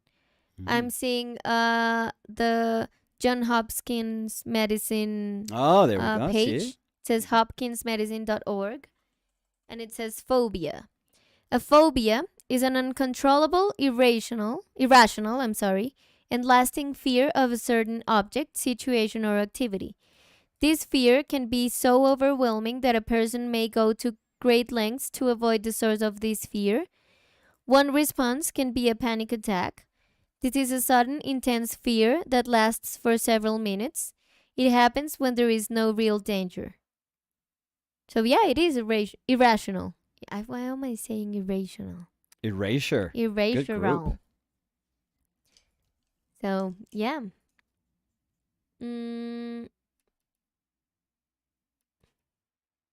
Javi Hab was saying Sears Towers is now Willie's Tower.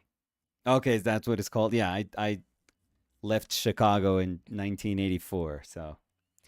Mau Razo dice, una vez en el metro de la Ciudad de México, iba llenísimo, de verdad lo más que lo he visto, ¿Sí? y yo sí tengo claustrofobia, Uy, entonces pobre. me desmayé de la ansiedad de estar encerrado con tanta gente, Pobre. pero era tanta gente que me quedé de pie sostenido de la gente que iba tan apretada. Qué pena. No Ay, es Mau. burlándonos de Pero la verdad, ahí ayudó la cantidad de gente Sí, para que no se desplomara Mau.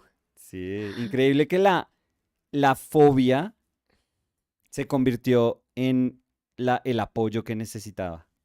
Sí. Literalmente en el apoyo. Literalmente. Javier Ugarte dice, la pintura me hace recordar a Hopper. Hoy no. Qué O sea, que cumplidazo. muchas gracias, pero no. Eso es demasiado piropo. So let's see, because I skipped some comments. Yeah. So I want to see.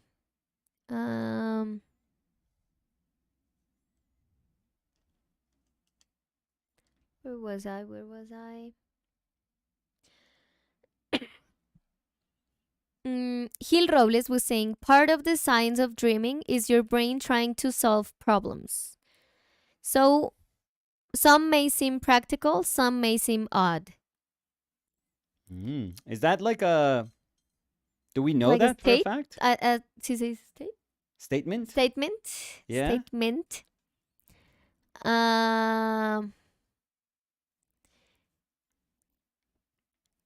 Let's see. Hector, I'm sorry, was saying, I used to have a similar recurring dream.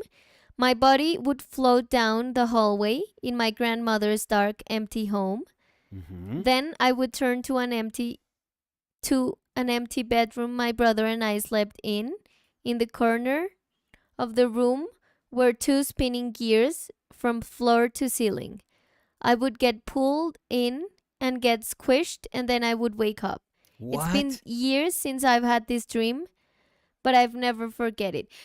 Hector, I have a question. Did you have fish? Did you used to get tortured? No, did you have fish? Because some fish get trapped. I mean, you could even see it in Nemo. that In the they get gears? trapped with the sucking pipes.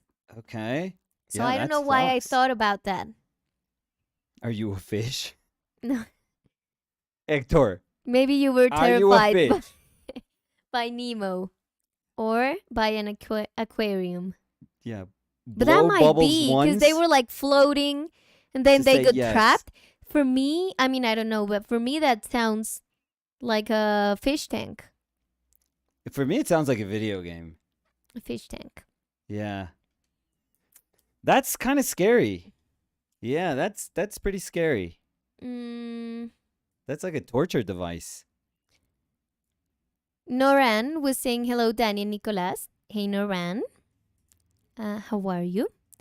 Roxana Toff was saying, I can speak Portuguese fluently in my dreams or when I'm drunk. LOL. There we go. Perfect. Perfect. Yeah. What else do you need Portuguese for? Perfect. Carla Anglada was saying, yes, my mom only spoke Spanish as a girl and then learned English as a teenager.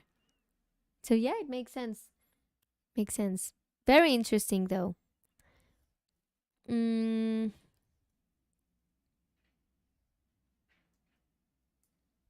Salmon Kutcher was saying, I speak 4 languages, and I've noticed I'm a different person the moment I speak another language.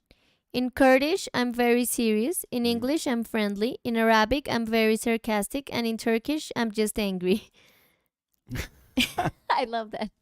Yeah, can we have the Turkish version. English speaking salmon all the time, please? Thank you. Although I need the if we're getting mugged, I need the Turkish one to come out. Rosaline Dion was saying, I can deal with spiders, but there is no way I could hold one. No way. I don't know if I mean, I wouldn't do it because that would put me in danger. But I wouldn't be that. Well, it depends on the spider. Some spiders are just. No, I'm just thinking like a huge, like furry spider. Okay. Carla Anglada was saying, I've had dreams where I'm saying something in Japanese. Not sure where that's from.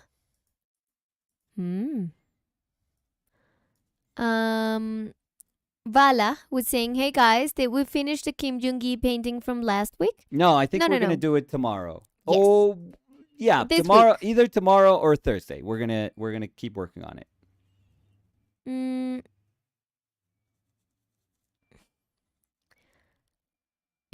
Salmon Kutcher, regarding the bike riding, was saying, okay, I'll try it. You should. Yes. Yeah. Oh my God.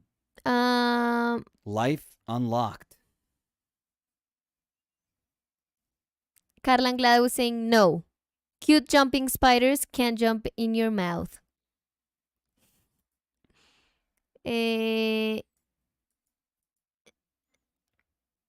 Kutcher was saying, yes. Jumping spiders with water drops as hats are extremely cute. I think we're out of the group of people that have seen videos of cute spiders. Have you? Like I don't spiders? think I've ever Googled that. No. Or like search for it on YouTube. Jutaki001 was saying, did you guys know that spider webs are extensions of their nervous systems? Okay. That is what? Amazing but gross, but still pretty amazing, I feel. I don't think it's gross. I think that's fascinating. And I'm Googling it. I mean, but it is kind of gross.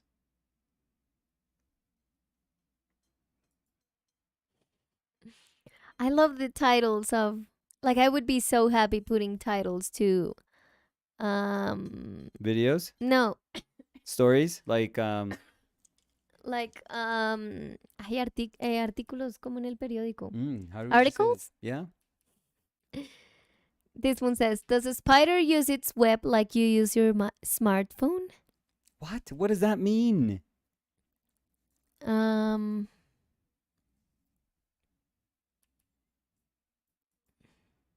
I love it. The whole article was like, no. And that's it. No, it doesn't. No, it's Next. so I will read it later. So long. So I can't. I can't. Diogo Elias. Diogo Elias was saying, when I was younger Yeah. and my English was not so good, I remember waking up with my head very tired, like I have been studying the whole night. After a few minutes, I realized that the reason for that was because I dreamed in English and my head was making a huge effort to dream in a language I was not used to. That's cute. Your brain's like, yeah, putting us to work. I like Supposed that. to be resting. Yeah. Javier Ugarte dice, hola Dani, hola Nico. Hola Javier, ¿qué tal? ¿Qué dice Javier? Cody was saying, oh no, I already read that. Rosalind was saying, while learning ASL, American Sign Language, I studied so much I started dreaming in sign language. If I rolled over on my hands, I would wake myself up because I couldn't speak, quote unquote. It was nuts. Oh, that's super cool. Yeah, interesting. Super interesting, yeah. R2112 was saying, now I'm going to have a nightmare about the molasses monster. What? The what? Attacking me. Molasses? Oh, molasses. Yeah.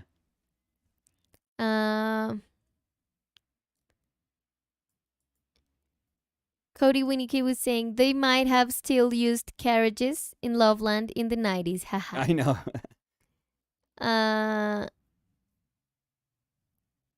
Let's see. Liad was saying, Salmon, I think I'm coming down with a cold. Rosaline Dion was saying, Danny, I broke my elbow too. It is a weird break. And you're the first person I know that's had it happen to. Rosaline, do you want to know the fun thing about it? Okay. I've only had a cast 3 times in my life. Like, I've only broke things 3 times in my life. You know, there's a lot of people, Danny, that are going to say, I have never broken anything in my life. So 3 times is going to sound okay. So 3 times in my life. The 3 times, it being my elbows. Because I broke 2 times the right one and 1 time the left one. So, and it's funny because I remember the doctors were always like, how? Like, I remember the first time they were like, oh, it's so weird to break an elbow. The second time they were like, wait, did you already broke an elbow before? How? And the third one, they were like, okay. Your parents are going to jail. What's going on? No. So, yeah. Fun fact. Not fun for me. No. But fact. How did you broke your elbow, Rosaline Dion? And Rosaline was saying, I'm weirdly afraid of horses. They are huge. There's a lot of people, though.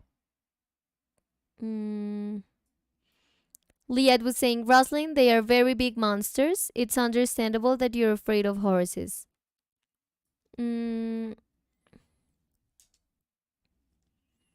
Sergi Arts was saying, I always thought it was the biggest irony that I'm scared of spiders, even though I'm a huge Spider-Man fan. LOL.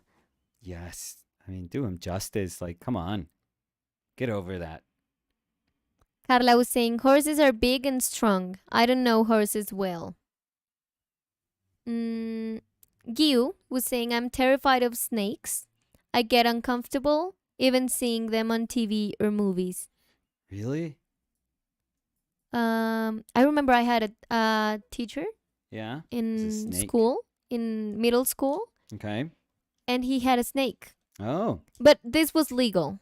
Like, he was the legal guardian of the... No, he was. I mean, he was the science teacher, and he was like a vet, something like that. So he had a permit. Oh. Because he had like recovered the snake, because they were trying to sell it somewhere. So he recovered it, and then he was like rehabilitating it, so he had like a permit. And then the snake couldn't go into the wild again, because he had like... The snake had like an injury. So he was like the legal guardian, which sounds weird, but yes. And Yeah, I don't know if that term is used, but legal guardian, yeah, I don't know. But Yeah, I for remember that's what snakes. he told us, and Okay. when he carried the snake out of his house, Yeah. because he It went to the escaped. school, no, with the snake, and he had to carry like a permit. Okay. So that's why I remember. Okay. And he took the snake to the school, Okay. and we were able to hold the snake because he was trying to let us know that snakes are not our enemies. Yeah. Is that So. the story where the kid died after the snake bite? Bad joke. No. Carla Anglada was saying, to me, black widows are beautiful and scary at the same time. Yeah. Oh, you should see. I think we have one of the most venomous spiders here in Colombia, actually, because it hides. I know this. It hides on like plantain bunches.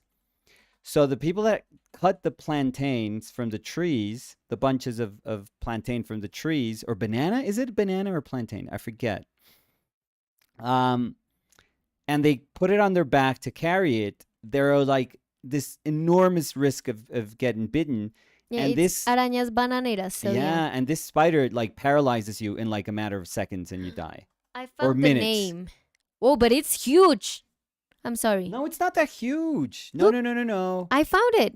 Yeah, but it's It's- not I mean, enormous. It's not like an Australian the spider. name is Phoneutria nigriventer. No, but this one's not that big. I've seen shows on this spider. Arañas plataneras. Yeah, but they hide and they can't because they can't see them, when they're picking up the bunches. Plantains, yeah. Nicolas, they are big. How big? Like show me. Okay. Oh, well. Maybe is that it? No, that's not That's it. They never looked like a tarantula. I don't feel it did. I don't know. All I know is they can kill you like super quickly. So at least there's that they just bite you and you Look die. them compared to a plantain, Nicolas. Yeah. I mean This spider is standing in like 7 different bananas. I don't but is that the one? Did you search for that being the Well, one that's 'cause- like super poisonous? Yeah, and I looked for the one in Colombia. And it says it is that one. Araña platanera. O araña bananera.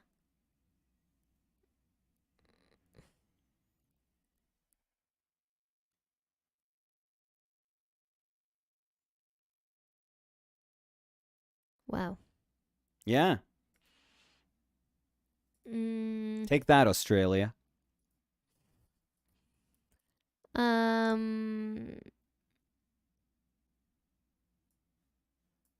Let's see. Cody was saying, Sergi Arts, you won't get the superpowers unless you get over that Yes. and start holding spiders. Wink. Yep. But only spiders that you find in labs, near or around labs, with a bunch of radioactive signs. Not the banana spiders, though. Those you'll die, so those are fine. Because you won't even live enough to like regret it. So.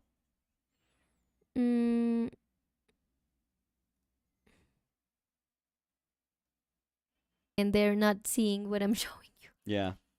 Let's see. I thought they were smaller. So I'm gonna share. No. So I'm not gonna share the image. No, we're gonna lose the people that can't even see them on like video games. Let's see.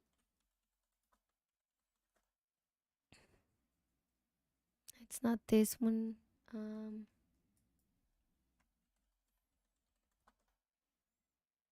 Daniel Ira, there's a Tell video me. game that I think came out, or not came out, because it had been out. Maybe it's like or maybe it was in beta all this long. I don't know. But I think it's so called... before you tell me, Yeah. I'm gonna just post so Carla can see it. Okay. The name of the spider, I'm gonna type the scientific name of the spider if they want to Google it. So, go ahead. Yeah, so there's a video game that is like Honey, I Shrunk the Kids. That Mhm. reference only for 90s people. No, I love that Um, movie. Yes. So it's you're very little and you go into your backyard pretty much, I feel. That's the gist of it. But that sounds like the one we were playing. Kind of, I yeah. forgot the name, but It's a really good. That's a really good game, actually. I forgot now what it was. Yeah, good, the one of nice the two co-op game. parents. Yeah, Yeah. yeah, yeah. I mean, the story was like, just shoot me, but yeah. But so for this video game, they wanted to make it accessible, Mm-hmm. and one of the accessibility changes that they made was that for people that were scared of spiders, because you know in the video game you encounter like all these animals that you would think of them as like tiny, and you would see them as these Huge, colossal insects. But for the people that were afraid of spiders, they changed it, and they have like well, not quite a slider, but I think you can go down to like the spiders just being like these little gentle blobs, Mm-hmm. just so that you're not scared of them. So I always Oh, but thought that that's was like cool. nice. That's very cool because I think that the spider phobia is like a huge deal Yeah, for yeah, a lot yeah. of people. Well, I think if you think of I think it's arachnophobia, if I'm not wrong. yeah, I think if you think of an animal. By the way, I'm painting with a bit of bismuth, so I did call on bismuth. I think if you probably universally, if there's one animal that people are afraid of, is probably, or the one that most people are afraid of, is spiders. I have to. Now you made me curious because I want to know which are the most common phobias in the world. I would say heights. I would say arachnophobia. I would say could be there. claustrophobia, heights, and spiders, probably. Yeah. So the 10 most Wow. common fears. Give me 5. Top 10, 5. 10. From ABC Net, Australia. Okay, but those they're not afraid of anything over there. Social phobias Oh, okay. are the We're getting most into those. common type of fear. Okay, but that's something else. Agoraphobia, Okay. so fear of open spaces. Yeah, but these are more social types. Acrophobia, fear of heights. No. I'm just reading because number 1 was social phobias. Yeah. Number 2, agoraphobia. Yeah. Number 3, acrophobia, which is the fear of heights. Number 4, oh, this one for sure. Pteromeranophobia, Sure, yeah. Give me 2 of those. Thank you. fear of flying. Okay, yeah, Yeah. there's a lot of people. Then claustrophobia. Then entomophobia, Okay, no. which is a fear of insects. Oh, okay. So yeah. Ophidiophobia, which is the fear of snakes. Xenophobia, fear of dogs. Astraphobia, fear of storms. What is the fear of dogs? Xenophobia, C-Y. Oh, cyno. Cynophobia. Yeah, because what you said sounds like xenophobia, so that's a little more prejudiced. Astraphobia, fear of storms. And trypanophobia, fear of needles. Okay, yeah, sure. Oh, my cousin, Kakero. I don't know if Kakero's here. But Kakero has a fear of needles. I know that. I don't know if still. So, Kakero, if you're here, let us know.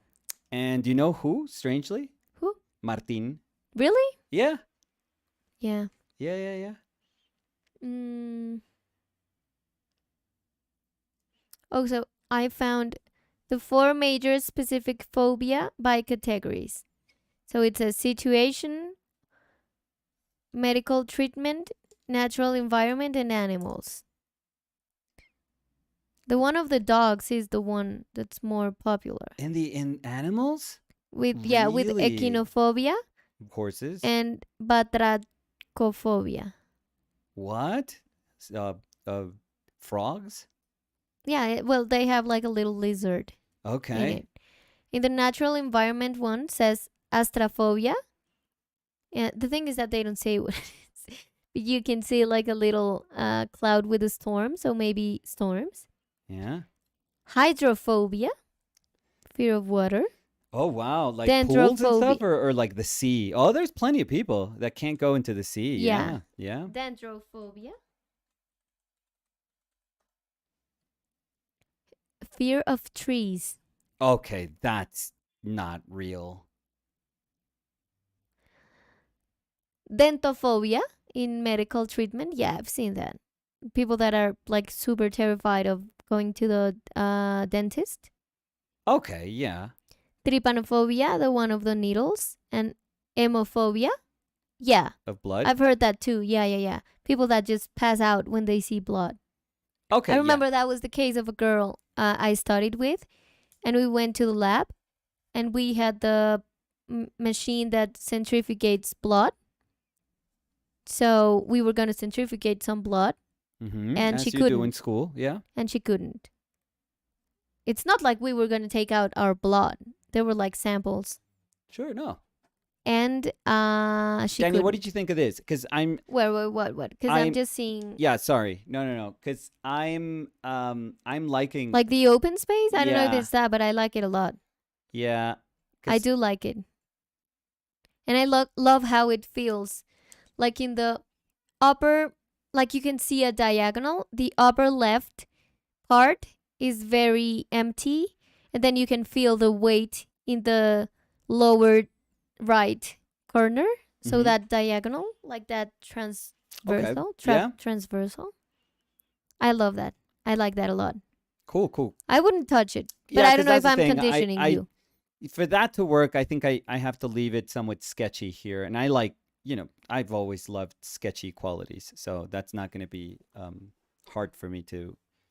It is a shame that it's a little bit dark in the video. Oh, because of the light change? Because of the light. Yeah, but it's fine. R2112 was saying Daniela Nicolas Arachnophobia is the fear of missing this podcast. Oh, Rimshot. look at that.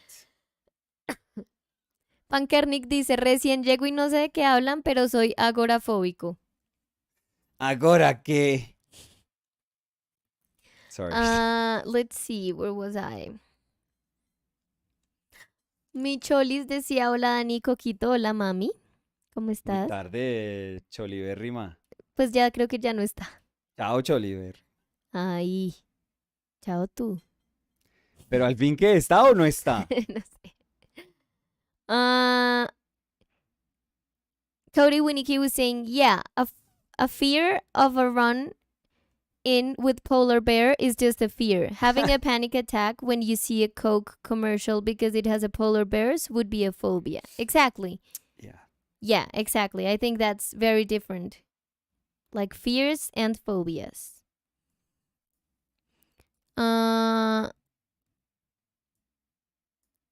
Let's see. Roxana was saying, yep, I have panic disorder and agoraphobia, all irrational, but it feels real. Oh, for sure. For sure, I think that even if the fear itself is irrational, it does not mean that it does not feel exactly, because it feels unbearable for the people that are having it. So, Hector was saying, no, we had farm animals though. No fish, actually. I'm not a very good swimmer. Maybe that's that. Maybe Nemo's movie scene traumatized you. Oh my God. Hector. I'm just saying dumb things. But it could be. Could be. Could be it. Could be it. I mean, Nemo was never at the risk of drowning, though. No, the Nemo movie. Remember when they're in the dentist? No. When they're in the dentist. Oh, the thing could... Oh, right, because that's the other tube that could... The other fish was hurt by that, right? Yes, that's the one I'm referring to. Again, either that or grandma was torturing people. No, Nicolas. Who knows? Who knows how many heads she had on her fridge? Nicolás Olivari was saying, hola Dani y Nico, ¿cómo andan? Paso a saludar, hoy no me puedo quedar a verlos. Hola Nicolás, saludos y nos vemos pronto entonces. Bruno V was saying, hey guys, good morning. Did is what? The way up? I was wondering. What? Okay, once again? The evil monkey again. The return of the evil monkey. But what were they saying? Did question mark. Did? So did, and they typed it 2 times. Did, question mark. Is the way up, question mark. Okay. I was wondering. Okay, no. We need like longer sentences. Maybe they're dreaming, typing while dreaming. Renarch was saying, or Renarch. Maybe they have a phobia of constructed sentences. Renarch was saying, weirdest dream I've had was when I fall asleep in a movie theater, woke up to a different movie playing, only to realize that I was still dreaming and hadn't actually woken up yet. Oh my God. Inception. What? Yeah, you gotta pay the ticket. Pay an extra ticket. Rosaline Dion was saying, oh my gosh, that's a lot of broken elbows. My older brother tripped me while we were running in the backyard. I was 5. Oh, you were too little. I think the first time that happened to me, I was maybe 7. Okay, no difference there, but Yeah. And I was in a school trip, and we were playing in the swings. Were you, or were you tripping in school? No. And there were like super tall swings. Yeah. And my friends and when you I, were tripping? we had the terrible idea to cross the swings. So we thought that we could do like this, like harmonize with the swings. Never and of cross course, streams, no. I was the one sitting there, and there was another friend of mine, and we were, I mean, she was way taller than I was. Mm-hmm. And of course, we started good, but then because of the like weight difference, size difference, everything, we started moving in different pace, in a different pace. And then my friend, like the friend that was pushing my swing, took mine and pushed it harder. Yeah. So maybe we could like go into the rhythm again. And my elbow like kicked the swing bar, and I fall to the ground, and it started swelling like crazy. I remember we were in a hotel because we were spending the night with my school there. It was like my first night out with the school. And I came back, and I remember in the hotel we were staying at, they gave me some of the like cloth napkins, and they helped me like put it around my elbow because I couldn't move it, but it was so like inflamed. So yeah, I remember that.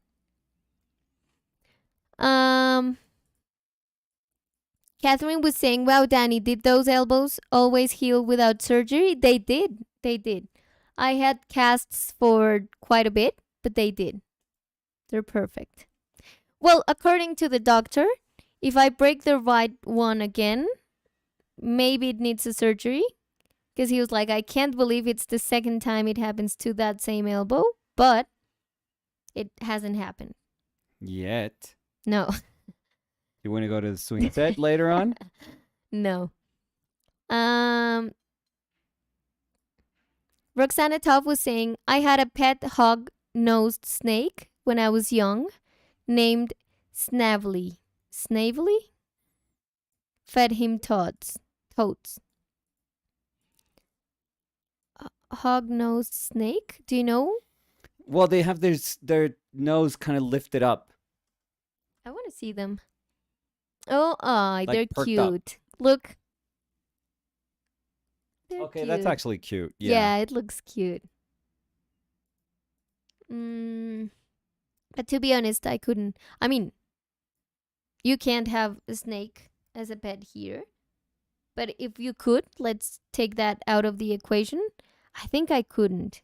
I would be afraid of it. Like, I have that idea. Like, when I envision a pet, I envisioned like cuddling with a pet.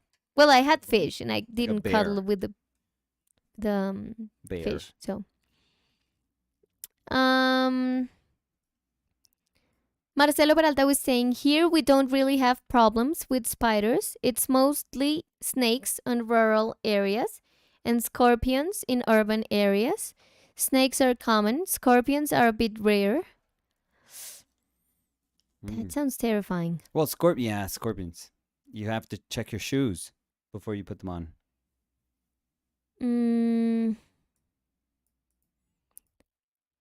Renarch was saying, salmon, it happened a few years after Inception during a different film. Must have been a subconscious thing. Yeah, maybe.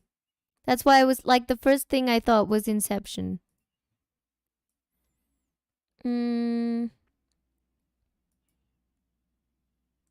Let's see. Okay, Daniel Ira. I think We're I'm done? done. Yeah, I think so. We're going to get some sleep after this. Sleep? Dream. Dream big. Dream big. Yeah. Okay, is that green do anything? I think it's kind of ugly. It feels like a stain. I'm going to paint it out. Yeah, give me 2 seconds, because I thought I could introduce that little bit of green there, and it just doesn't look good. Well, it's not doing anything. Maybe that's what's bugging me. And if it's not doing anything, might as well take it out.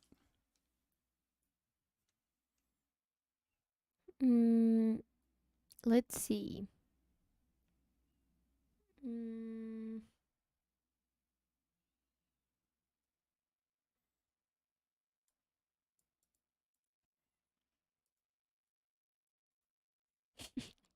Carla Clau saying, interesting looking spider, Danny. Thanks for sharing this. Marcelo saying, thanks for sharing the spider name, Danny. New fear unlocked successfully. LOL. Thank you. Traumatized. That's why I didn't share the image. Traumatized about something that I had no idea existed before. Thank you. Yeah, I'm not going to have a banana ever again.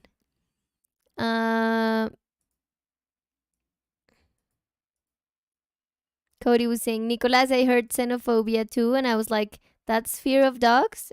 Man, I've been using it all wrong. No. Marcelo was saying, my wife has a tsunami phobia. She shivers from seeing a photo or reading about it.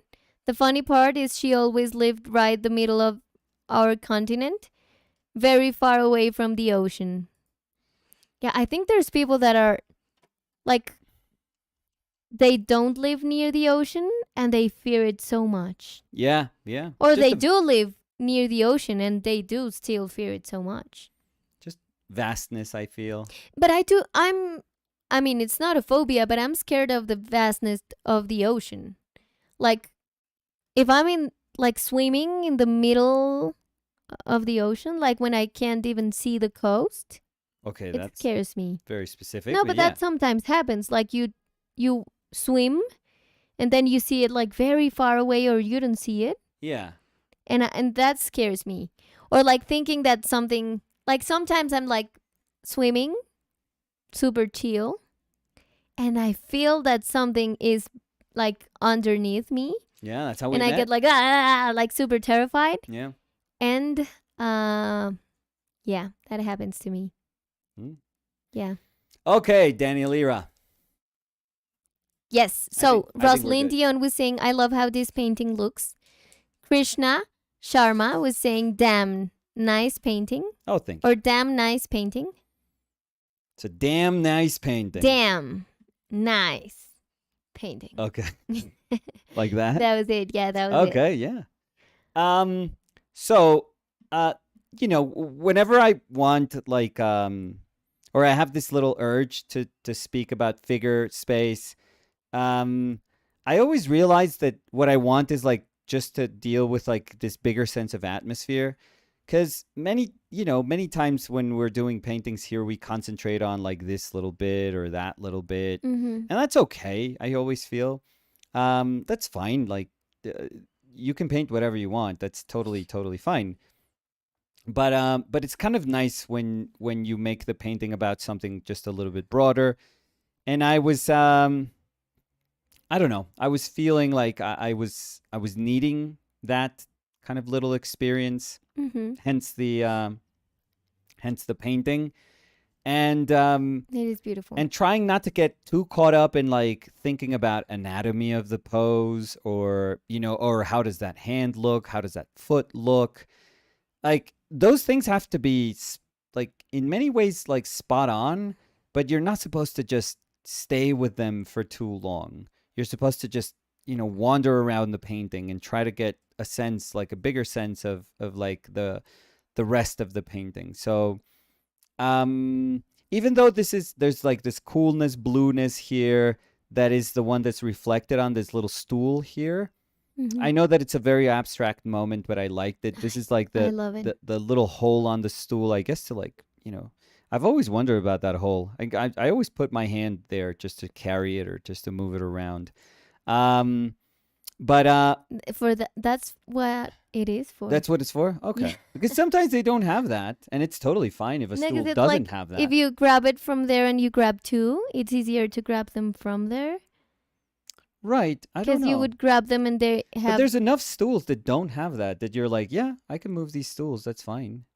Yeah, but I I don't- love that you were wondering about that. It's I like, always wondered. I was like, well, it's is not it for necessary. ventilation? Well, yeah, it's you don't want your farts to like, kind of sit for too long in the same Maybe place. that's the real reason why. Is that what they're like? I always wondered, is that what they were called when we bought them? Fart stools. Mhm, Yeah? mhm, Jesus, now it makes sense. mhm. Now it all makes sense. Anyway, so the fart stools, good shape. They're kind of like repeating shape. I like them as a shape, but I always, as soon as I tend to favor atmosphere, because that's what I usually tend to favor. I'm always mindful of my edges, because very sharp edges in a very atmospheric context may seem a little out of place, may seem a little too sharp, even if they're like barely sharp. But if it's like enough of a contrast between those edges and other shapes, then it becomes like a little too much, I feel. So so I had to be a little more careful with those things. So love the sketchy quality. And this, for example, that is painted entirely from just a photo from my cell phone. It embodies the feel, or hopefully it reminds us or embodies that feeling of painting something from life. It almost feels like there's that little sense of urgency of trying to capture things Yes. from life. And I do think it's if you're not able to, I would doubt Fed would sit, on that stool for long enough. Let's say I'm not, super capable of doing this in a very short time. But, even if it was for like an hour, I mean, it's a hard thing to put Fed through, to ask her to just stay there, arched back, knees up, arms coming around and sort of clenched. It's a tough pose, tough pose. So, even if you don't have the ease to paint something like this from life, or you're like me and you're just like, I don't want to put my kids through that pose, like that's just completely unnecessary.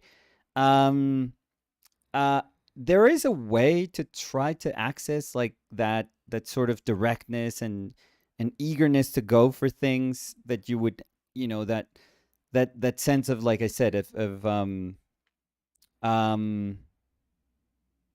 having to try to grasp things as quickly as you can and hold on to things like very, very quickly. That you certainly see that urgency when you paint from life, especially if it's not like a model, if it's not like a controlled environment, if you know that people are going to move. You can kind of access what that feels like through your painting. And I don't think it's cheating, and I don't think it's like, no, but you can do that. Granted, it's better to do that, or what that feels like when you've done other paintings from life. That I'm going to say. When you've gone through that a little bit, you'll know what that kind of feels like. So you can access that when you're doing them from a photo. But I love this kind of open quality, this kind of sketchy quality. So it's certainly something that I really, really enjoy doing for sure. But that's going to be it. That's going to be it for today. Yes. Tomorrow we'll see what we can come up with. We'll see if we paint if we finish the Kim Jung-gi homage painting, or if we start something new. And I'm only thinking of that just in terms of time management, because I still have a ways to go. I've done so many, like dozens and dozens and dozens of portraits for the rewards, but I still have like ways to go on them. So I have to find like a place to work on those that feels like I can go back. Like, for example, this afternoon, the reason we're doing an early morning one is because I have Samu's like a parent teacher thing right now that I have to go into Zoom. I have to do that like right after lunch, and then I'll go back to doing like a bunch of portraits for the rewards.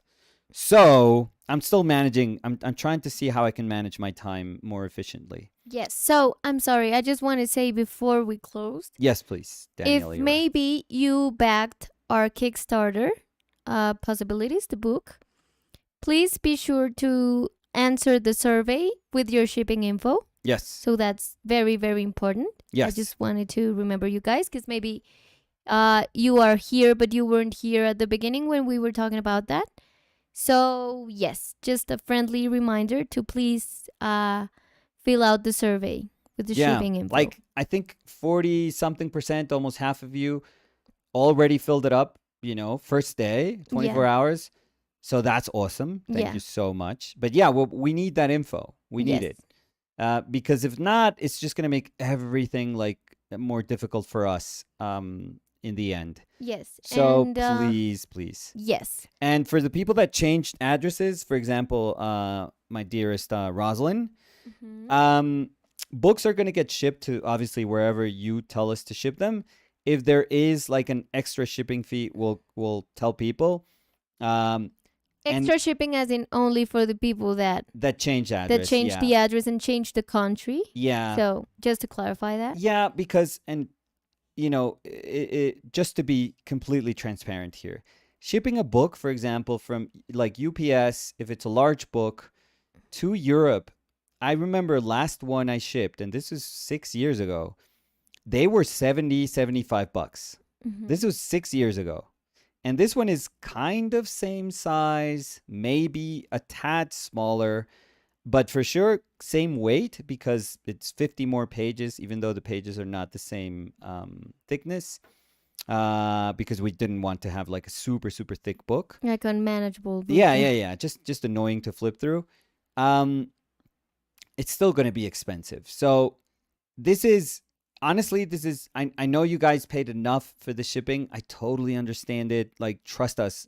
If there's anyone that knows about shipping and knows about not only shipping things from here, but receiving things and having to pay for things once we receive them, having to pay for import taxes for the things that we receive, it's us. Like, we are so aware of how annoying shipping can be, how I don't know. It just doesn't encourage you to like want to get things that are cool for your work or things that you like, because sometimes you're like, oh my God, how much is shipping going to be? But we have no say in this. So, and we want to be very fair, and we also don't want to be stupid, and we don't want to lose money from shipping. So, that's why we said at the beginning, please, if there's any way that somebody can receive your book in your original country, like if you put the US, but you now suddenly find yourself in Spain or in the UK, which is a couple of cases. You could fill the information of the person that's going to receive it, and that would be fine. Because if you feel like you're temporarily going to be, overseas, that's totally fine. But if you feel you have now permanent residency in another country, just write to us, and by the Kickstarter messages, because it's easier. Through Kickstarter, just write to us. And on a case-by-case basis, we'll work things out. We'll try to work things out with all of you. Again, we've only had like a couple of people that have written and spoken about a change of address. We have absolute faith in them that was the address that, that's the address that they're moving to. There are people that, because they try to avoid shipping expenses from the beginning, this is not the case, but I'm just saying this happens through Kickstarter. Well, it happens enough that Kickstarter does not let you doesn't allow you to the change country. Countries. Yeah, exactly. So there are people that sometimes take advantage and then say at the end of, at the last moment, oh, I changed, please ship it here. But this is like a big amount of money for us that we would have to start to subsidize if people just wanting to change. Yes. So we apologize. We're not going to do that. Like, doing a book is not good business, from the start. So we're just not going to like lose money just to be nice. I hope everyone understands, because it just doesn't make sense. So we're going to, like we said, we're going to respectfully ask people if they could pay, that extra fee.